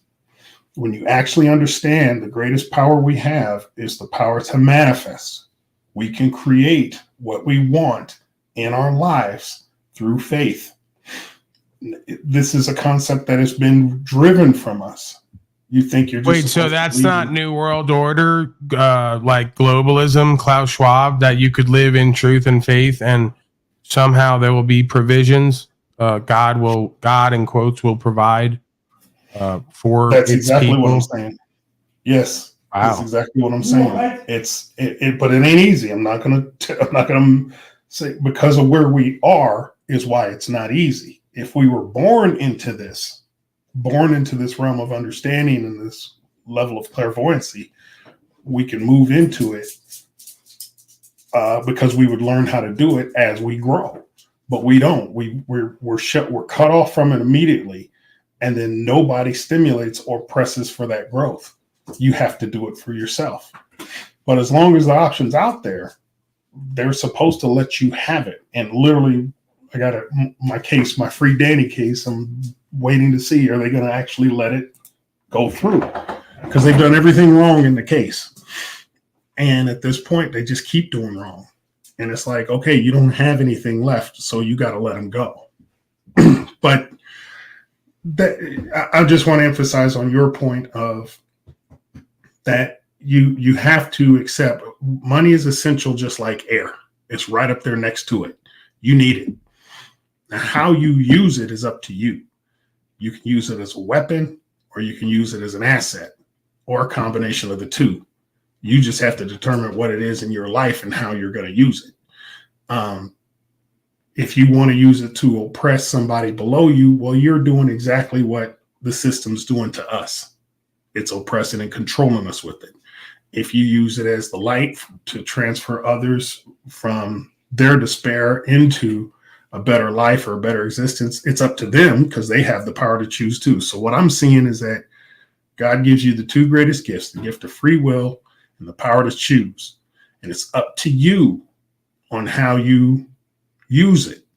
God's not going to make you choose, but once you make your choice with the energy that's coming to you, it's going to determine if that energy is not balanced, i.e., you have to keep the good with the bad. You cannot separate them. If you separate them, it will be unbalanced. So, and that's what they tell us to focus on is all the positive and let the negative go somewhere else. Well, that's the problem. In order for you to create, you have to have the positive with the negative charge in order for the current to flow. If you don't have them together, they will not flow and you'll only go so far. So you have to have a place to put those energies, and you find that rather than creating something with a 95% efficiency, you'll create it and it'll have more like an 89 to 91% efficiency. It's not as efficient, but it also, that's the thing I was going to say. It also either gives you or reveals to you through practice of discernment where you can start to see the move. There's been many times in life where either energetically or conceptually, I could see the move and it kept me where I needed to be and away from where I didn't need to be.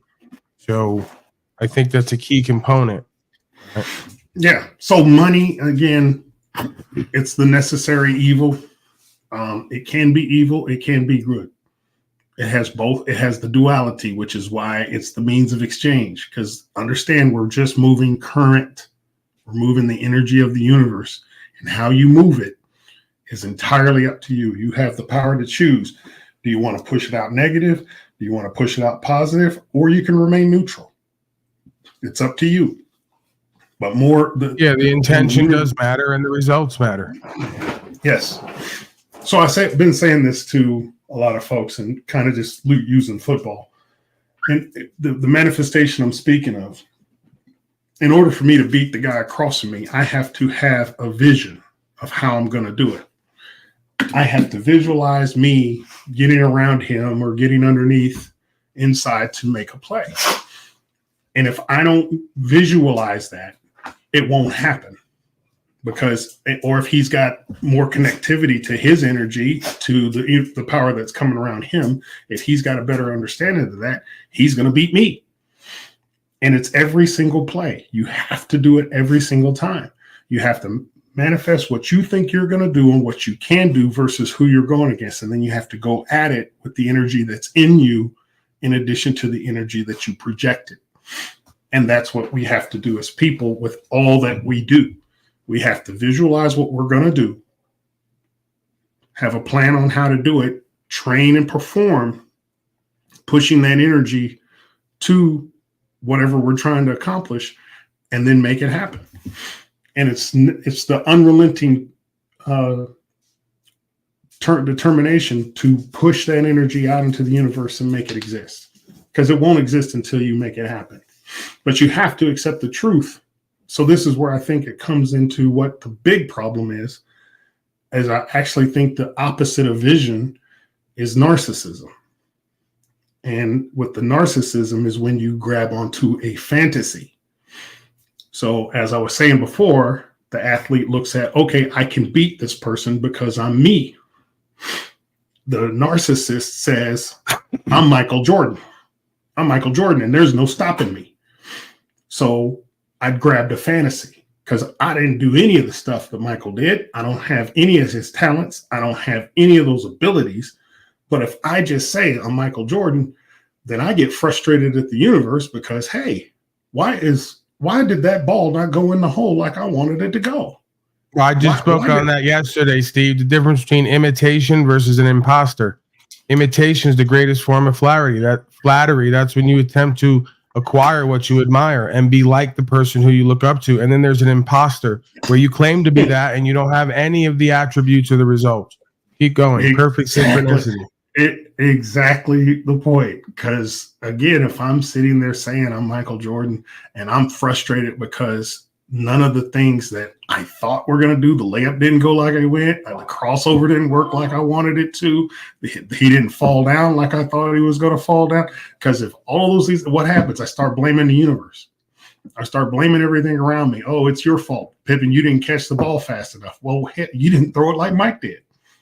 You didn't cross over like Mike did. So I can't do. How about this? If you ain't Mike, you can't even inspire the team like Mike did. Forget about even the movements, bro. When you come out on the court with Mike, everybody plays to a different level because Mike's there. He gets the best out of everybody. That's a whole other quality, bro.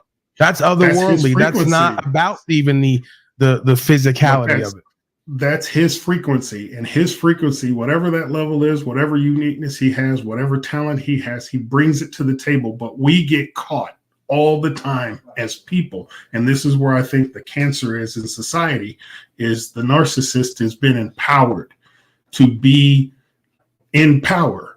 And it's like, you got just enough. The system itself advocates you. Go ahead. Yeah, you are Mike. Yeah, you're a girl. You're not a guy. Yeah, it's fine. You're a woman. You could do everything a man can do. No, you can't. You are not a guy. You are not a girl. You are not going to bear children with those two nuts you got. It's not. You're not going to hold. You're not going to host the child inside of you because you are a male. But the system is saying you are. Oh yeah, you are. You can be one. No, you can't. You're No right, matter how Steve. hard And you then they're try. going to gaslight you. If you don't accept my pronoun, you're a this, and this, and you're going to catch a label. So yeah, that's exactly what narcissists do. They claim Yes. something that is unattainable. They claim it to be attained and only by them, and they're a special, unique group. And then they gaslight everybody else who won't accept their grandiose claim. We see that on panels all the time. Please continue. Very And synchronistic. that's my whole point, is that when you start grabbing the fundamentals and understanding what fundamentally is wrong with our society, then you start grasping the concepts of what they're doing to govern us. Because if they keep us in chaos and confusion, where they got the ham thinking it's the burger thinking it's the fry. Wait a minute. Your hamburger's hamburger, fries are fries. Be that. Stop trying to do shit that you can't, that are not you. Can you be like Mike? Absolutely. If you train hard, focus, and do what you can do, guess what, though? You will never be him, because he's a different person. He's a different creature. You are you. Can you have likenesses? Absolutely, because his talents are similar to many other people's talents. But it's up to you on how you develop your talent. And you got to accept the truth. So again, having a vision is what your true gift from God is. You can see what you want to become, but you have to accept your reality for what's possible. I could play like Mike at some point. I'm 49, probably not going to play now, but if I trained and worked hard, I could get some of those skills. But I'll never be his wife, because even if I get my hoo-hoo cut off and get a snatch put in, it's still not going to be the same. That's not even possible. So this is what I'm saying, is that we're it's like relationships. He'll take anything. He's fine. I don't got to worry about his feelings. Well, there's a problem. He's got feelings too. And if you think that you can just do what you want, then you're going to tear him apart. And it's up to him. At some point, there's only so much of a take. We're running with these unrealistic expectations and not considering the other party in any of these relationships. And if you start grabbing onto narcissistic traits, then you're guaranteed to destroy every relationship in your life. And then the government has a valid reason to stand in there and say, hey, oh, you need therapy, you need emotional support, you need mental health evaluations. Well, guess what? They want and have created a whole medical system to give you drugs to deal with this shit. So your mental and emotional breakdown that you're suffering is because you're trying to be something that you're not. And then there's somebody standing there telling you, well, let's start dealing with this. And then they confuse all the shit, but you're trying to be something you can't be. And when you stop trying to be something you can't be and be the best of who you can be, you find you'll find peace. And once you find But peace, in order to there's be no the more best you could disruption. be, you first got to accept your worst, right? Most folks don't want to look at their worst and accept it to make it better. And that's the resistance point. So they start trying to be like Mike. I want to be like Mike. And then they start hating on Mike when they can't be Mike better than he could be, because they lost focus of their work and their purpose to be themselves as good as they could be. But the healthy way to do that is say, I know I'll never be him, but I can be like him. That's the healthy way to take that. but the narcissist gets frustrated because they can't be him, and it's like What if we change that because that's going to be triggering? What if we change that because that's going to trigger the ego? Be like him. How about be as good as him? However close you can be, it's fine as long as the bottom line is Mike can be a goal, but you have to accept your realities, and your reality is that is the very unique individual, and you aspire to be like that individual, but you will never be that individual. You could be even better. That's possible too, but you at least have to have the perspective of understanding I'm not him. I want to do like him, but I'm not him. And kind of watching the playoffs and, how people they're talking about Baltimore and Lamar Jackson and Kansas City here with Pat Mahomes and Josh Allen. I tell you in a heartbeat, Josh Allen is no Pat Mahomes, and he's no Jackson. The best athlete of the three of them is Lamar Jackson. Period. Hands down. The best performing one has been Pat Mahomes because he does it in the moment. And Josh Allen has missed the moment. So it doesn't mean he's a bad player. He's just not as good as those guys. But guess what? He goes back to he's going home because he ain't playing this next weekend.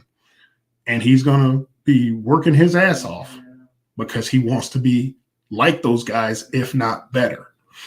And if he trains hard, works hard, and does all those things, he may still not have that talent.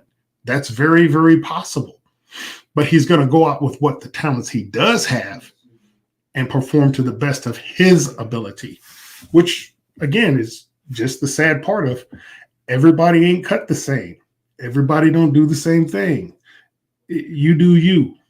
But you have to accept you for who you are and don't get mad because you're not somebody else. You just got to find a way to be the best you can be and get around people that make that great. Those are the keys. And so the solutions are getting fundamentally sound. Don't argue about things that you can't change. Things that are national and global, you can be aware of them, but you have to be realistic. How much am I going to change? Am I going to change the war in Israel? Am I going to change Taiwan and China? Right, but Steve, wouldn't you agree you could use the war in Israel or on Israel to change yourself in a way where you'll be better off regardless of where it goes? That's inspiration. And yes, you can use that as inspiration to be better. But to be realistic, I'm not going to be there on the ground helping anybody in Gaza unless I get off my ass and go over to Gaza. If I get over there and go to Gaza, then I can make a difference. But now it looks like you could help from the outside, but when you actually get there, oh shit, this is a bigger problem than I ever thought it could be. But you're not going to make any changes until you get off your ass and get over there. Right, but if you start buying silver, if you start growing food, if you get your own land, if you secure it with the documentation, if you correct your status on record, aka correct the record about your original status that could never change, which is a child of God or made in the image of Most High, however you want to look at that, we could use all these macro events to change the micro situation and then therefore change the macro outcome on a micro level. And that is the way to the way. Right. So when I cover breaking slave news and everything else here, I use it as a source of entertainment and inspiration to remind me of what the fuck I need to be doing and what I don't need to be doing. Go ahead. Correct. So the lower hanging fruit is getting control of the situation that governs me, not the government, but what governs me. So all politics is local. So start with your local politics. Who's governing you?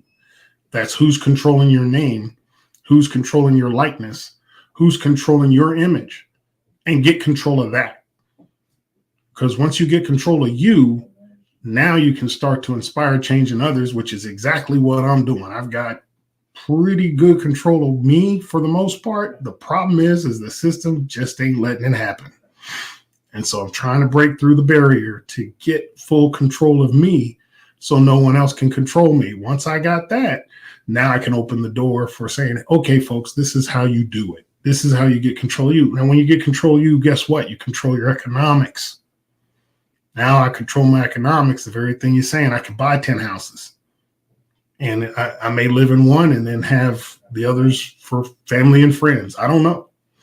But once I start controlling resources, which the main resource is money, once I start controlling it, now I can set up a network of people that do the same. And that's what But Steve, the other reality is too, like we talk privately, I'm concerned that you're going to neglect what's going on right now for what may be up ahead that may never come. And you probably have enough between you and your network to repurpose and refocus and actually make some change for yourself and others, you know, because I get it. You're going toe to toe with these people and their games and their courts and their documentations. When I at risk of doing the we, because I'm doing it with them out there, right? At least seasonally when it's not winter, headed back out there, right? So that, again, I'm not trying to put you on the spot. I'm not trying to be judgmental. That's where my concern is, you know, potentially you've gotten a little too comfortable with them and their world. And this whole thing could benefit more from you being that inspiration. I mean, Steve Martin on the ground, like one of them old, you know, 90s NFL commercials. It's like Steve Martin back on the land with the rake. You know, I mean, if you want to look at it as an inspiration, as a movement, that's what it is, bro. Back to the land, being self-sufficient, sustainable, living within our means, and not having such lofty goals or ideals that we trick ourselves and each other out of positions in power in a future. You get what I'm saying? Yeah, and but all I'm saying to you is that as breaking through the system and breaking down all the walls and breaking through the barriers, all of it's here for us. And now they've created all this masterful, mysterious illusion and diabolical stuff that they created in front of us. But when you actually tear it all the way down, it's all there for us to control. Basically, like I was, case point, I was working on filing and registering instruments through the post office, when in actuality, I don't need the post office. I need to take over the court. And technically there's a form AO 430 that I used just the other day, filed it into the cases in which I set up the chancellery for the court. So the chancellor is the actual overseer of the court of equity. I've been trying to find the court of equity for 14, 15 years. And now just found a way to set up the equity court that's in the real court. So guess what? I don't have to register shit through the post office because the court itself is a postmaster general. So now I can register shit just like they register the instruments through the court. I just take it over because I get a court of equity. And in a court of equity, if I'm the administrator, I can control everything that goes on in the court. So I don't need to go through the post office because the court itself is a post office. These are the kind of things that I'm figuring out, that I'm breaking it all the way down and saying, oh shit, this is, so everything has been. All I'm really saying to you, Steve, is I prefer to work with someone like you because you're a large man. You seem to be a strong man inside and out, and you seem to be willing to walk this path and deal with the inevitable potential consequences that come with it. So when I see someone like that who has basically turned away from the world and all of its offerings to walk this way in this path, it just seems to me to be too synchronistic to not want to bring it to the real world ground level, right? So that's all I'm really communicating in what I just said earlier, if that makes sense. Well, no, I get you, because what I was thinking of when I first started this journey was, okay, let me build me a home, put my own energy source, farm my own food, live off the grid, get out of the system. That's what I originally started doing. But as I started getting more versed into what the process and how this stuff works, it's like, wait a minute, there are some resources here that are in abundance, but they just keep us from them. So as I'm looking at setting up my own, basically, what do they call a homestead? I'm setting up my own homestead, thinking that through. It's like, you know what? I still want that good electricity. And, you know, I did work my butt off to get some of these luxuries, and I don't really want to live off the earth. That's just not where I'm trying to do. But on the same note, I'm seeing that this stuff is right here. And literally what we're really competing with is the bar association. I got an association. I'm like, shit, I could do what the bar did. Because what they've done is they set it up that anybody can do it, but good luck in getting it done. But you have to. Well, just to be have clear the about the land thing, this isn't my forte necessarily. I if I got farming in my blood, I don't know about it.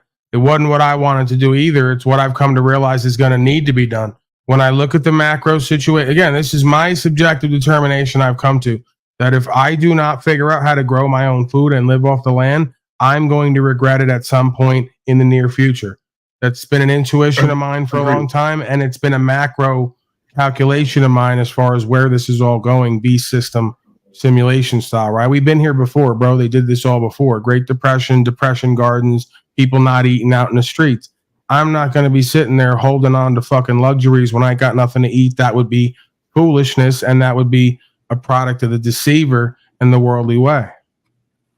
Agreed. And I'm saying that even when you get certain levels of economic wealth, these are things you need to have just because you need to have them. You need to be able to feed yourself.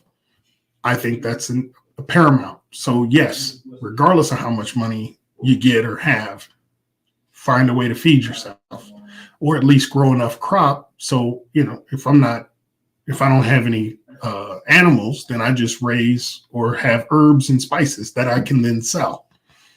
Because then I'm saying, even if you got something out back that you just know you can can up enough to get you through the winter at best, right? Yeah, if you had what I'm saying is that if I just have small cultivation, because if I don't get 50, 60 acres, then I just get a small cultivation, 1 or 2 acres. I grow some potatoes, some corn, and maybe some soybeans. So I can have a means of exchange as well. So it's something that I can eat for myself, as well as I can exchange it. Because to have I see what you're all doing, the things, Steve. You're gonna eat the first 2 and then sell the soybeans to all the beta males who appear on these panels because they're really into soy. I see what the fuck you're up to, man. You're a smart man, bro. That's why I want to work I'm with just you. saying. Well, again, everybody's got a perspective, and much like you're saying, everybody's perspective has some base. And the thing is that we just have to get on the same frequency so we all can start redesigning our community, because the community is here. There's no reason to reinvent it. The thing is to get it uncorrupted, because there's nothing that was created just out of pure evil. Everything was created with some good intention at the beginning.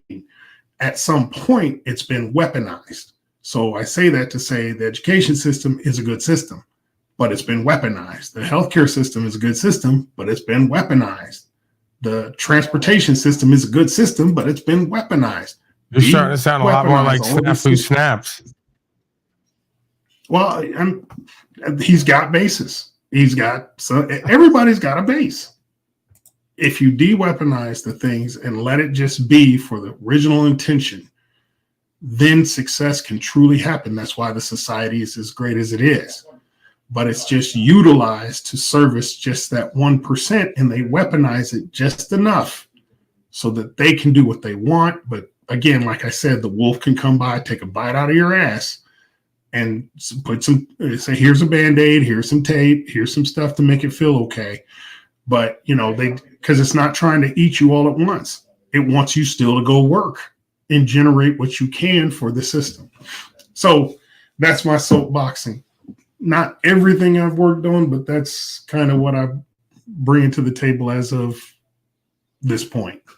All right, I'm about 20 minutes over, Steve. Hopefully, faithfully, you'll be back tomorrow so we can have more time. Mitchell jumped up here. I think he had something that he wanted to kind of address with you. So we'll do that quickly if you want to entertain that, and then we'll get the hell out of here. Yeah, I guess the fundamental point I wanted to try and get at is I get from you that you want to control the trust. And I just think that fundamentally that's a bad idea to try. I think that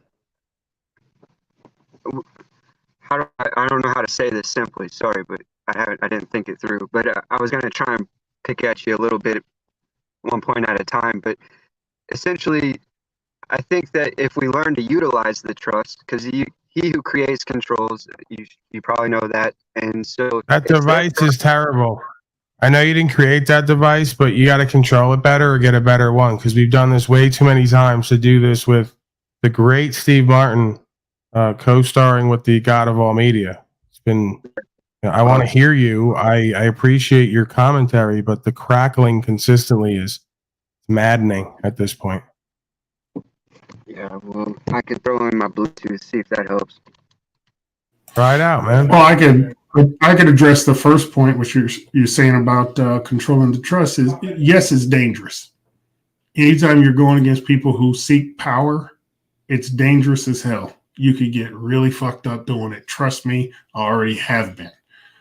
But again, I don't let that stop me, because anything that's been created in my and this is, I have a religious guy I talk to about this all the time, always says that everything God created is good. Yes, but man corrupts it. And do you ask him if God created the devil? Yes, he's a left-handed God. So it is what it is. But you again, think of everything as energy, positive, negative, and neutral. That's what it is. That's the world. That's the yin and the yang. As a lady told us when I was on a little pilgrimage, she said the thing to do when you create is always keep the positive and negative together. What I believe this system has done is separated the positive from the negative. They they preach the positive in the church, and people try to live an absolute positive life, which is truly impossible. You can't live a totally positive life. You're going to have bad shit happen to you, because that's life. The negative happens.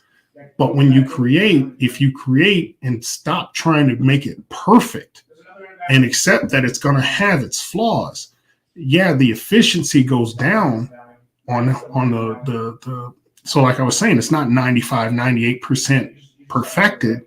It's more like 89, 91% perfective, but it's got its negative to it.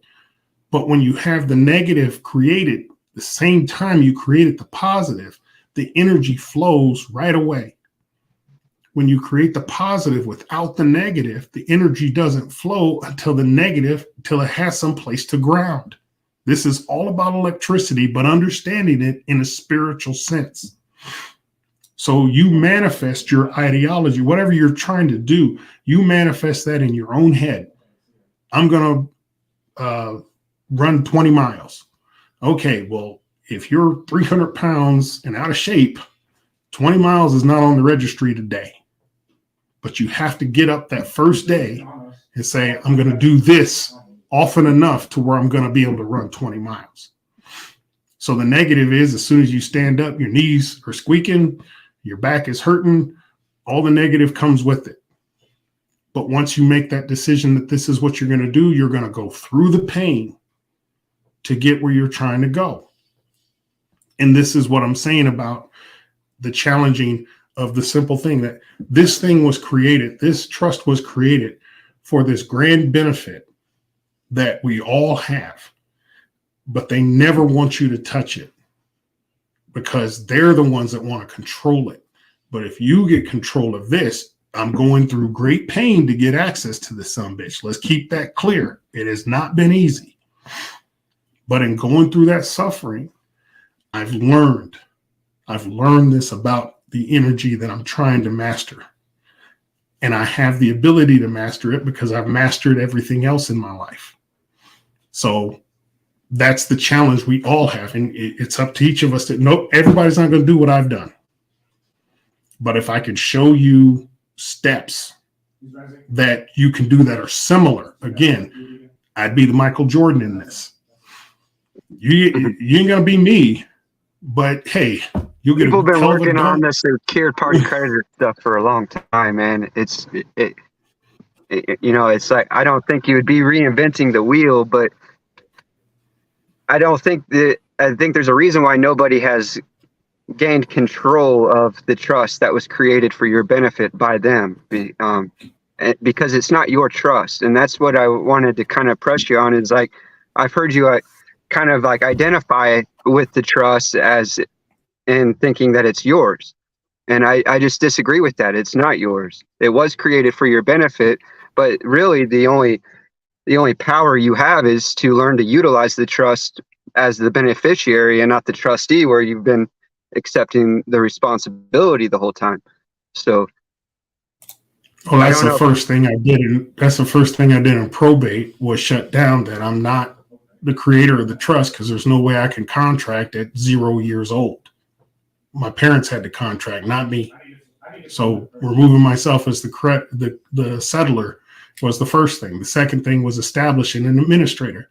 What they need with the administrator is you have to have a process and procedure, line of succession, in that you can't be the only one managing it, because if you pass away, who manages it? But the right, you administration can't occupy all three positions of a trust, or there's no point in having a trust. But you know, I get that. I got two positions, not three. That's what I'm trying to say, is I'm not the creator. Because I'm not the creator, I can occupy the other two. So I'm the benefactor by birth, because it was written for me. But I'm taking the role of administrator because I created my own administration.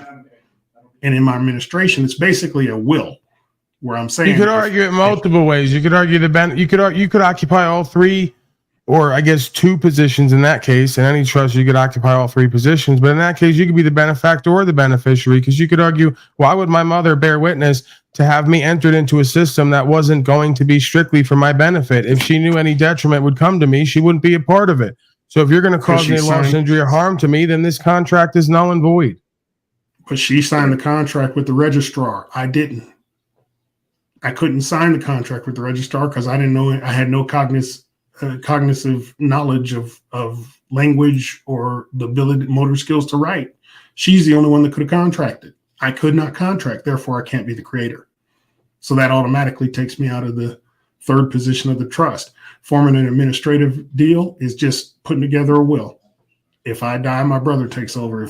If he dies, my sister. If she dies, then my oldest son, so on and so forth. I've already got that done. So when you set up your administrative part, now they basically need to know that you're going to be able to manage this trust, because this trust exists indefinitely.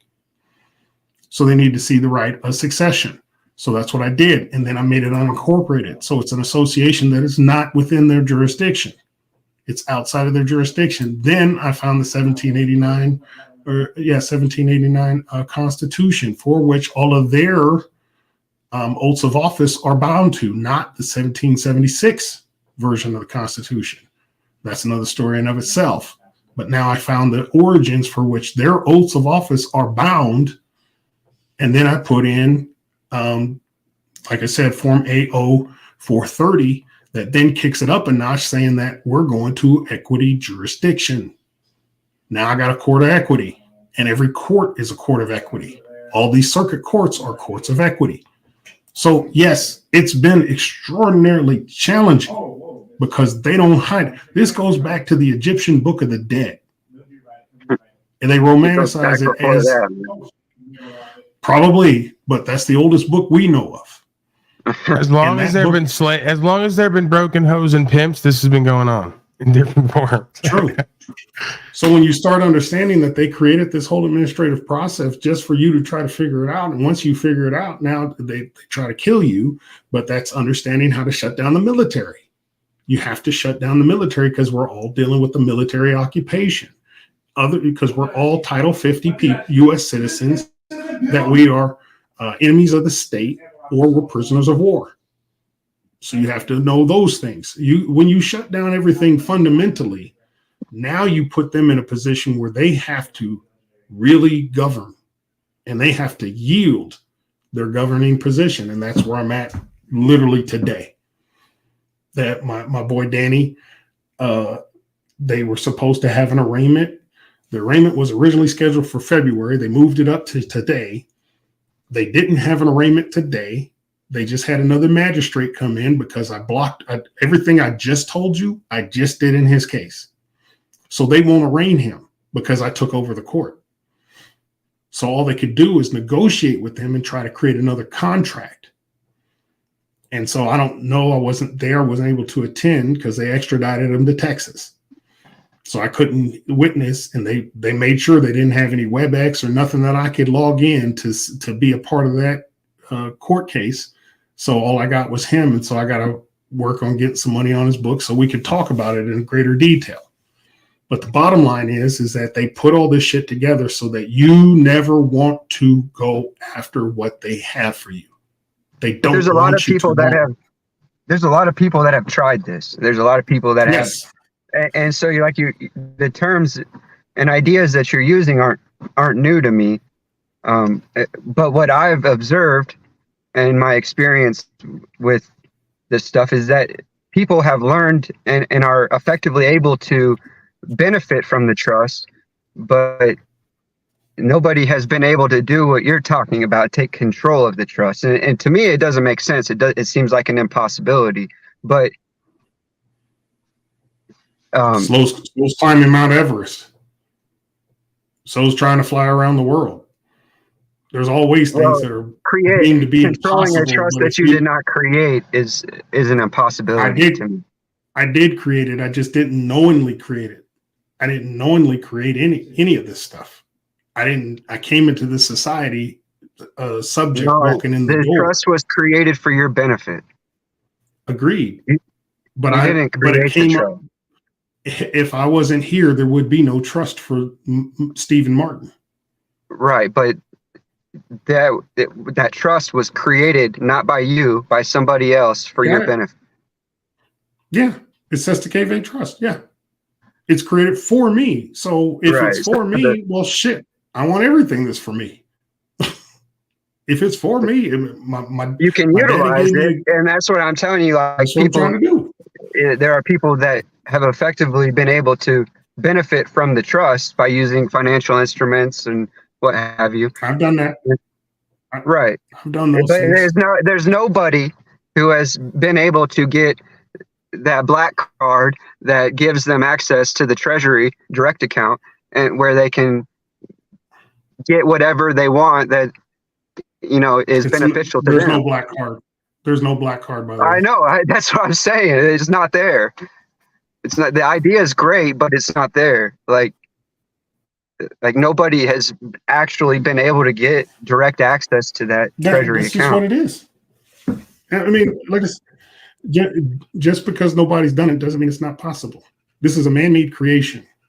And if it's a man-made creation, it can be utilized and manipulated by another man. I don't have to yield just because they say. That's what I'm trying to understand. Maybe like some of your mentors, are you willing to share? Because I'm trying to understand where you get this idea that you have some sort of right or even ability to take control of that trust. So if you're willing to share some mentors, I'd love to go look deeper into this. To be honest with you, I've passed most of the mentors that taught me. That's fine. I've seen you around in these communities. I'm standing in a position because I put my ass where my mouth is. Everything I've done it. I'm not talking theory. I'm not talking. That's the thing, Steve. I think Mitch wants to put his mouth where your ass is. I've seen this from him before. No, it's I'm good. It's just thinking, realistically about the situation. It's like, I wish you the best of luck, but I don't think that. I would like to hear where you got this idea that you could even take control of the trust. I'm trying to follow the logic. Okay, I got the idea because I got my ass kicked in court. That's how.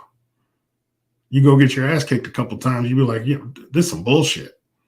Well, I've been dealing with the system for a long time, so I've been through it. I'm kind of in the same boat as you. So that, you're not just talking to somebody who's new to this. I do have some familiarity with how the concepts work, and so it would be helpful to kind of pinpoint that logic where that you. Well, I mean, first and foremost, when I talk about vision, It's a vision that I got. It's a calling that I feel like God called me to do. God called me and told me when I went through my divorce, said, you will lead armies and legions of my people, and I will send you a poet and a sayer. And I didn't know what the hell that meant. But I got a poet and a sayer, and I'm getting out here recruiting the armies and legions of God's people. That's how me and Paul met. And when you start putting together that's a vision I got. Nobody else got that, just me. So but how does that's that where the relate to the inspiration trust? Like, it sounds good. because but that's the weapon, but that's the weapon of mass destruction. That's how they control and rule us. That's how they've done it for centuries. We have had the ability to get out of slavery. That's how they We just control the never trust. And the problem is you identifying with the trust, thinking that you have claim to it, like it's yours. I do. I have absolute claim to it, and I've taken over the probate case. I opened the probate So case, where and can I'm not you, dead. where, like, is that memorialized in law? You know, I opened a probate case for my name, and I'm not dead. They conditioned us to believe that if you go to probate, you have to be dead. Not only did I open the case, but I paid for it for free after the first time I filed it in civil. Not only did I opened the case, but I took it over. I fired the judge. So I'm the only one that files in that case. how I interpret that is that it just allows you the opportunity to be the beneficiary. You work with the government. I'm the trustee and the Lies beneficiary. to get people put away for murder. Okay, remember when you came and visited me and you were telling me how Mitch was trying to like hug up on you and shit? Like What's totally this? hug you, and I was just been like, what's up, dude? Like, what's up, homie?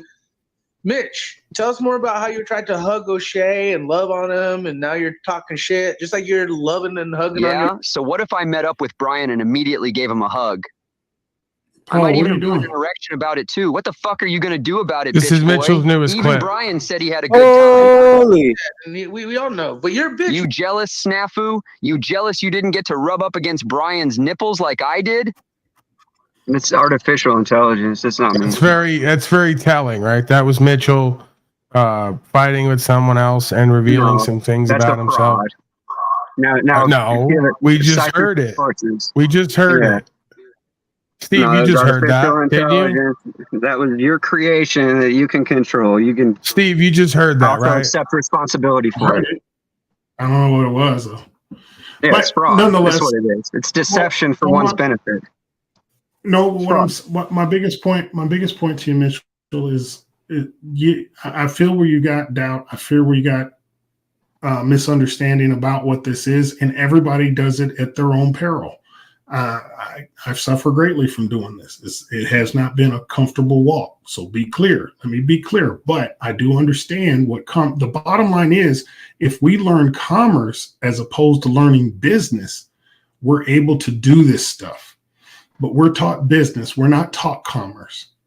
So that's the education that, failure. man. Like, none of this is new to me. All I want to know is, where do you get the idea? Where is it memorialized in law that you can even potentially take control of that trust? That's between me and God, bro. All right, so there's none. There's no evidence of that. No, what evidence do I need other than the fact that I've done what I've done? I've done a lot in this whole process. I've just not achieved the ultimate goal. I've seen you around, man. I've been around. But there are. Are you close to your father? Not really. Does he even return Eric, I think you're trying. I do. I don't. I guess we're just gonna have to agree to disagree. And maybe come to another. Well, you don't have any.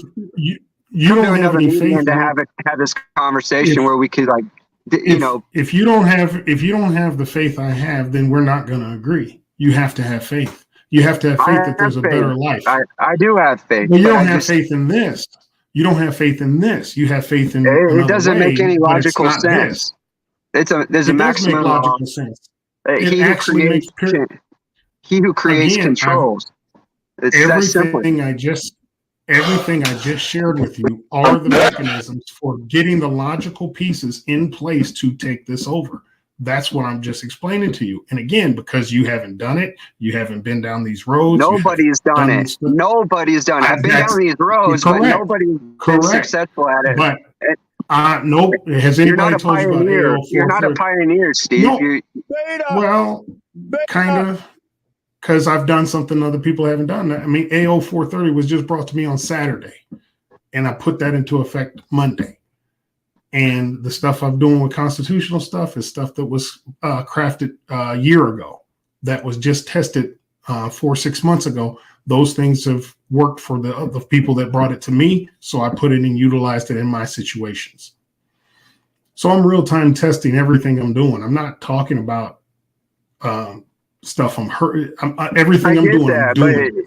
But you're also bringing the burden to bear to the people, essentially. You know what I'm saying? It's like you keep talking about how you're suffering, you've gotten attacked, and this and that. And look, man, you're not the only one.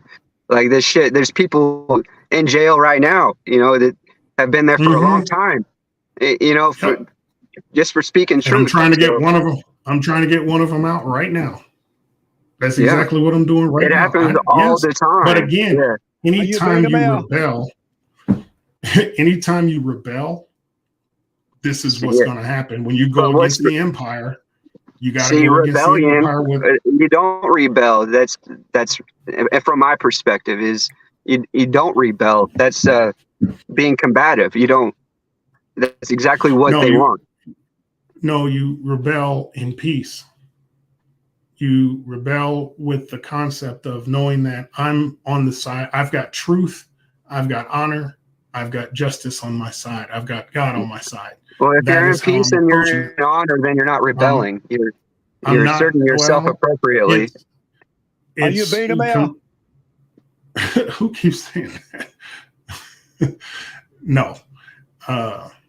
The thing is that again, this is the part of courage that most folks don't have, because we've been conditioned not to fight. And when you're fighting, you're just standing up for your rights. You're not really combating. I'm not going after the judge with a sword and a saber. I'm saying, yo, you don't have jurisdiction over me. Everything you're doing is unlawful. Everything you're doing is it in honor. My rights. But my point is, if you're doing it in honor, then you're not rebelling. You're just asserting yourself appropriately. Okay. I don't disagree with that, but the point is that I'm not sitting still and letting them shove that dick in my mouth anymore. And they ain't but you're gonna not get the my only ass. one. There's a lot of people. I know, but you gotta. If you don't stand for something, you fall for anything. So you gotta stand up. But it's one of those. If you're gonna do the fight. And it's a fight to stand up for yourself. It's not, I'm trying to blow somebody up. I'm just not going to let you trespass on me. That's it. And when you do that, it takes courage, and it's not easy for people to do it because, again, nobody has any courage anymore. So as I'm saying, logically, if that logic held true to your logic, then you would have done this, and then you would be coming to teach us after you've done it.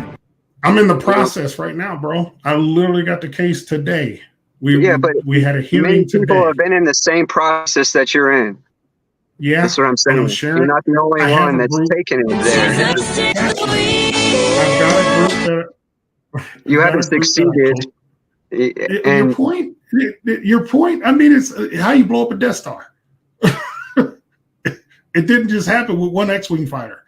It took thousands of them going there, and the one got through.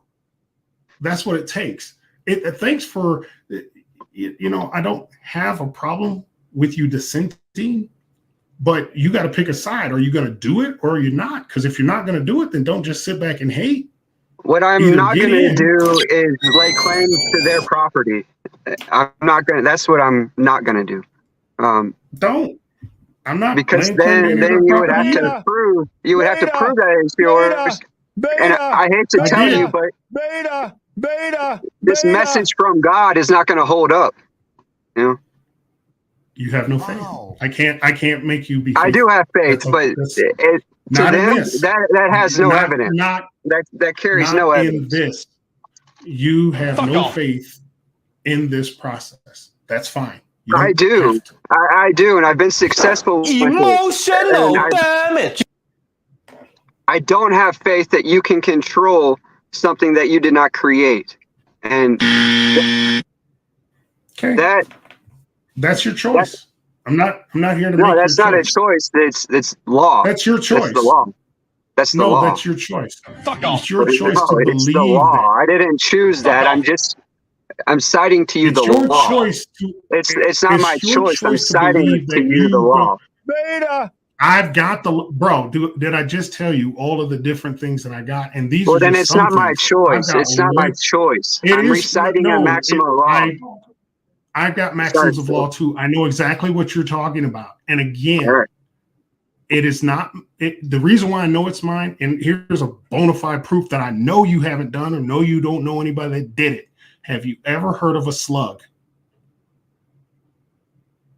It's called a state and local government. It's called a state and local government securities. It's a bond traded on the Treasury Direct. You can go and log in and try to get one right now. I promise you won't get a login. You know why? Because I filled out the form and I did all the stuff to get the slug. The guy called me, talked to me for 3 hours, said there's no way you can have access to a state and local government security unless there's one in this system with your name on it. We argued for 3 hours. We agreed to disagree and I hung up with him. 2 weeks later, he sends me a username and login. I log in and I see the damn slug, but it's just the data part. I couldn't see all of the transactional history and everything like that. But basically, the instrument they create is called a slug with your birth certificate attached to it. All of your transactions are tied to it. They won't let me get the full access because I did not do all these other things that I've done to access the slug. Since 2016, the judges are doing this. When you go into court, they pull up your slug and they can see your full transaction history since the day you were born. Steve, you're But not you didn't know getting it. anything Mitchell about it. is a slug, and he's done this with everyone. And I have to go now No, because that's the 48 fine. minutes over, and I haven't eaten yet today. And I want to preserve your energy for tomorrow. Faithfully, you'll be back with us tomorrow, and Mitchell can go find I'll someone try. I else to can't spin and promise. loop with. I'm All in right. real time with this case, just so you know. But that if I don't come, it'll be because I'm on the case. But thank you for having me as always, Paul. It was a pleasure debating with you, Mitchell. I appreciate it. Yeah, thanks for the conversation, Steve. I'll talk to you. I'll see you around. All right, be I well, Paul. appreciate you, Steve. I look forward to seeing you again. Stop by whenever you have some free time, and you want to discuss things. Always an open door policy here. All right, bro. Be well. All right, brother. Appreciate you, Paul. Have a good night, man, and get some sustenance, peace, prosperity, pineal power, all those good things. And yeah, Thank you, Penal Power. Good to have you here. Good to have Steve stop by. That was a good surprise, I guess you could say. Good ending to the broadcast. Powerful broadcast. We're going to end this broadcast uncharacteristically with a clip because I don't think Mitchell gets it.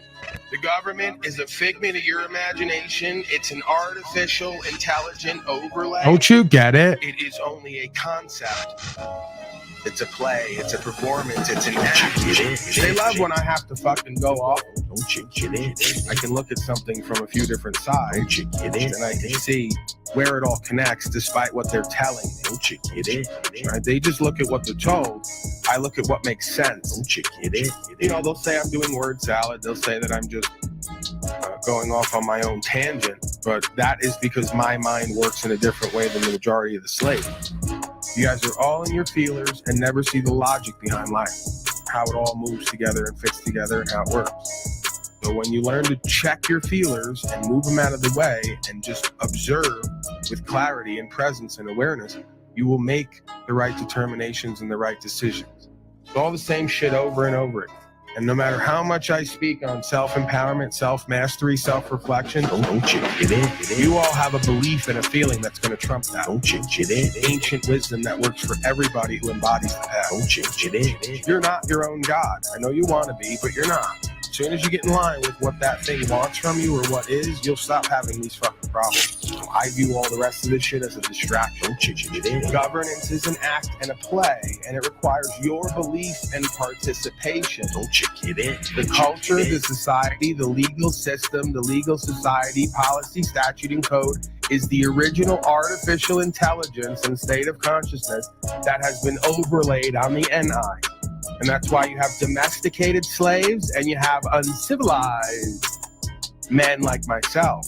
You don't want to accept that there's an objective morality that exists in this realm that every man and woman can comprehend using objective logic. It's not about wanting the fame and the riches. It's about being good at what you do, being recognized for it, and then when you get to the dance, telling all the people to suck your dick in public and leave because you never wanted to bond with them anyway. That's the whole point of being true to yourself, is so that wherever you get to that you're meant to go, you don't have to change that. Quite the opposite. That's what got you there. I got a direct link to that spirit and to the people who chick it in. You can't get in between them. That's beyond worldly power. That's where you go beyond the ceiling that they don't want you to go beyond. That's the stage of inspiration and empowerment. They can't control you no more. They can't influence you no more. They can't put fear on you and things around you to stop you from being who and what you're meant to be. That's the game for me. That's the game for all of us, I thought.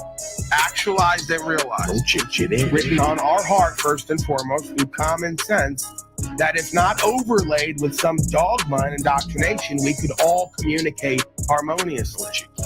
Right? So I'm never going to accept, unless my perspective completely changes, that there isn't an objective morality here that can be hit as a standard and understood by any being with the capacity of objective logic, understanding right from wrong. Okay? So you just want to say statute, policy, and code is law, and the law is the law, even though they're making it up and revising it constantly. And it's not always in line with objective right from wrong. So you're completely misunderstood. You guys talk from feelers. You don't know what the fuck you're talking about. Your etymology is never sound because you don't care to look into the words and terms. This should not be that difficult. But for beings who lost the ability to imagine, I'm sure that it's quite the Herculean task. You should be able to zoom out and see all the connections and how it relates. You can't do that. You have no business speaking to someone else who can. There is no selfless component to you folks' consciousness. And it's evident because you constantly project onto others how selfish you think they are, because you don't think that that state of consciousness is attainable. Embarrassing. God of all media.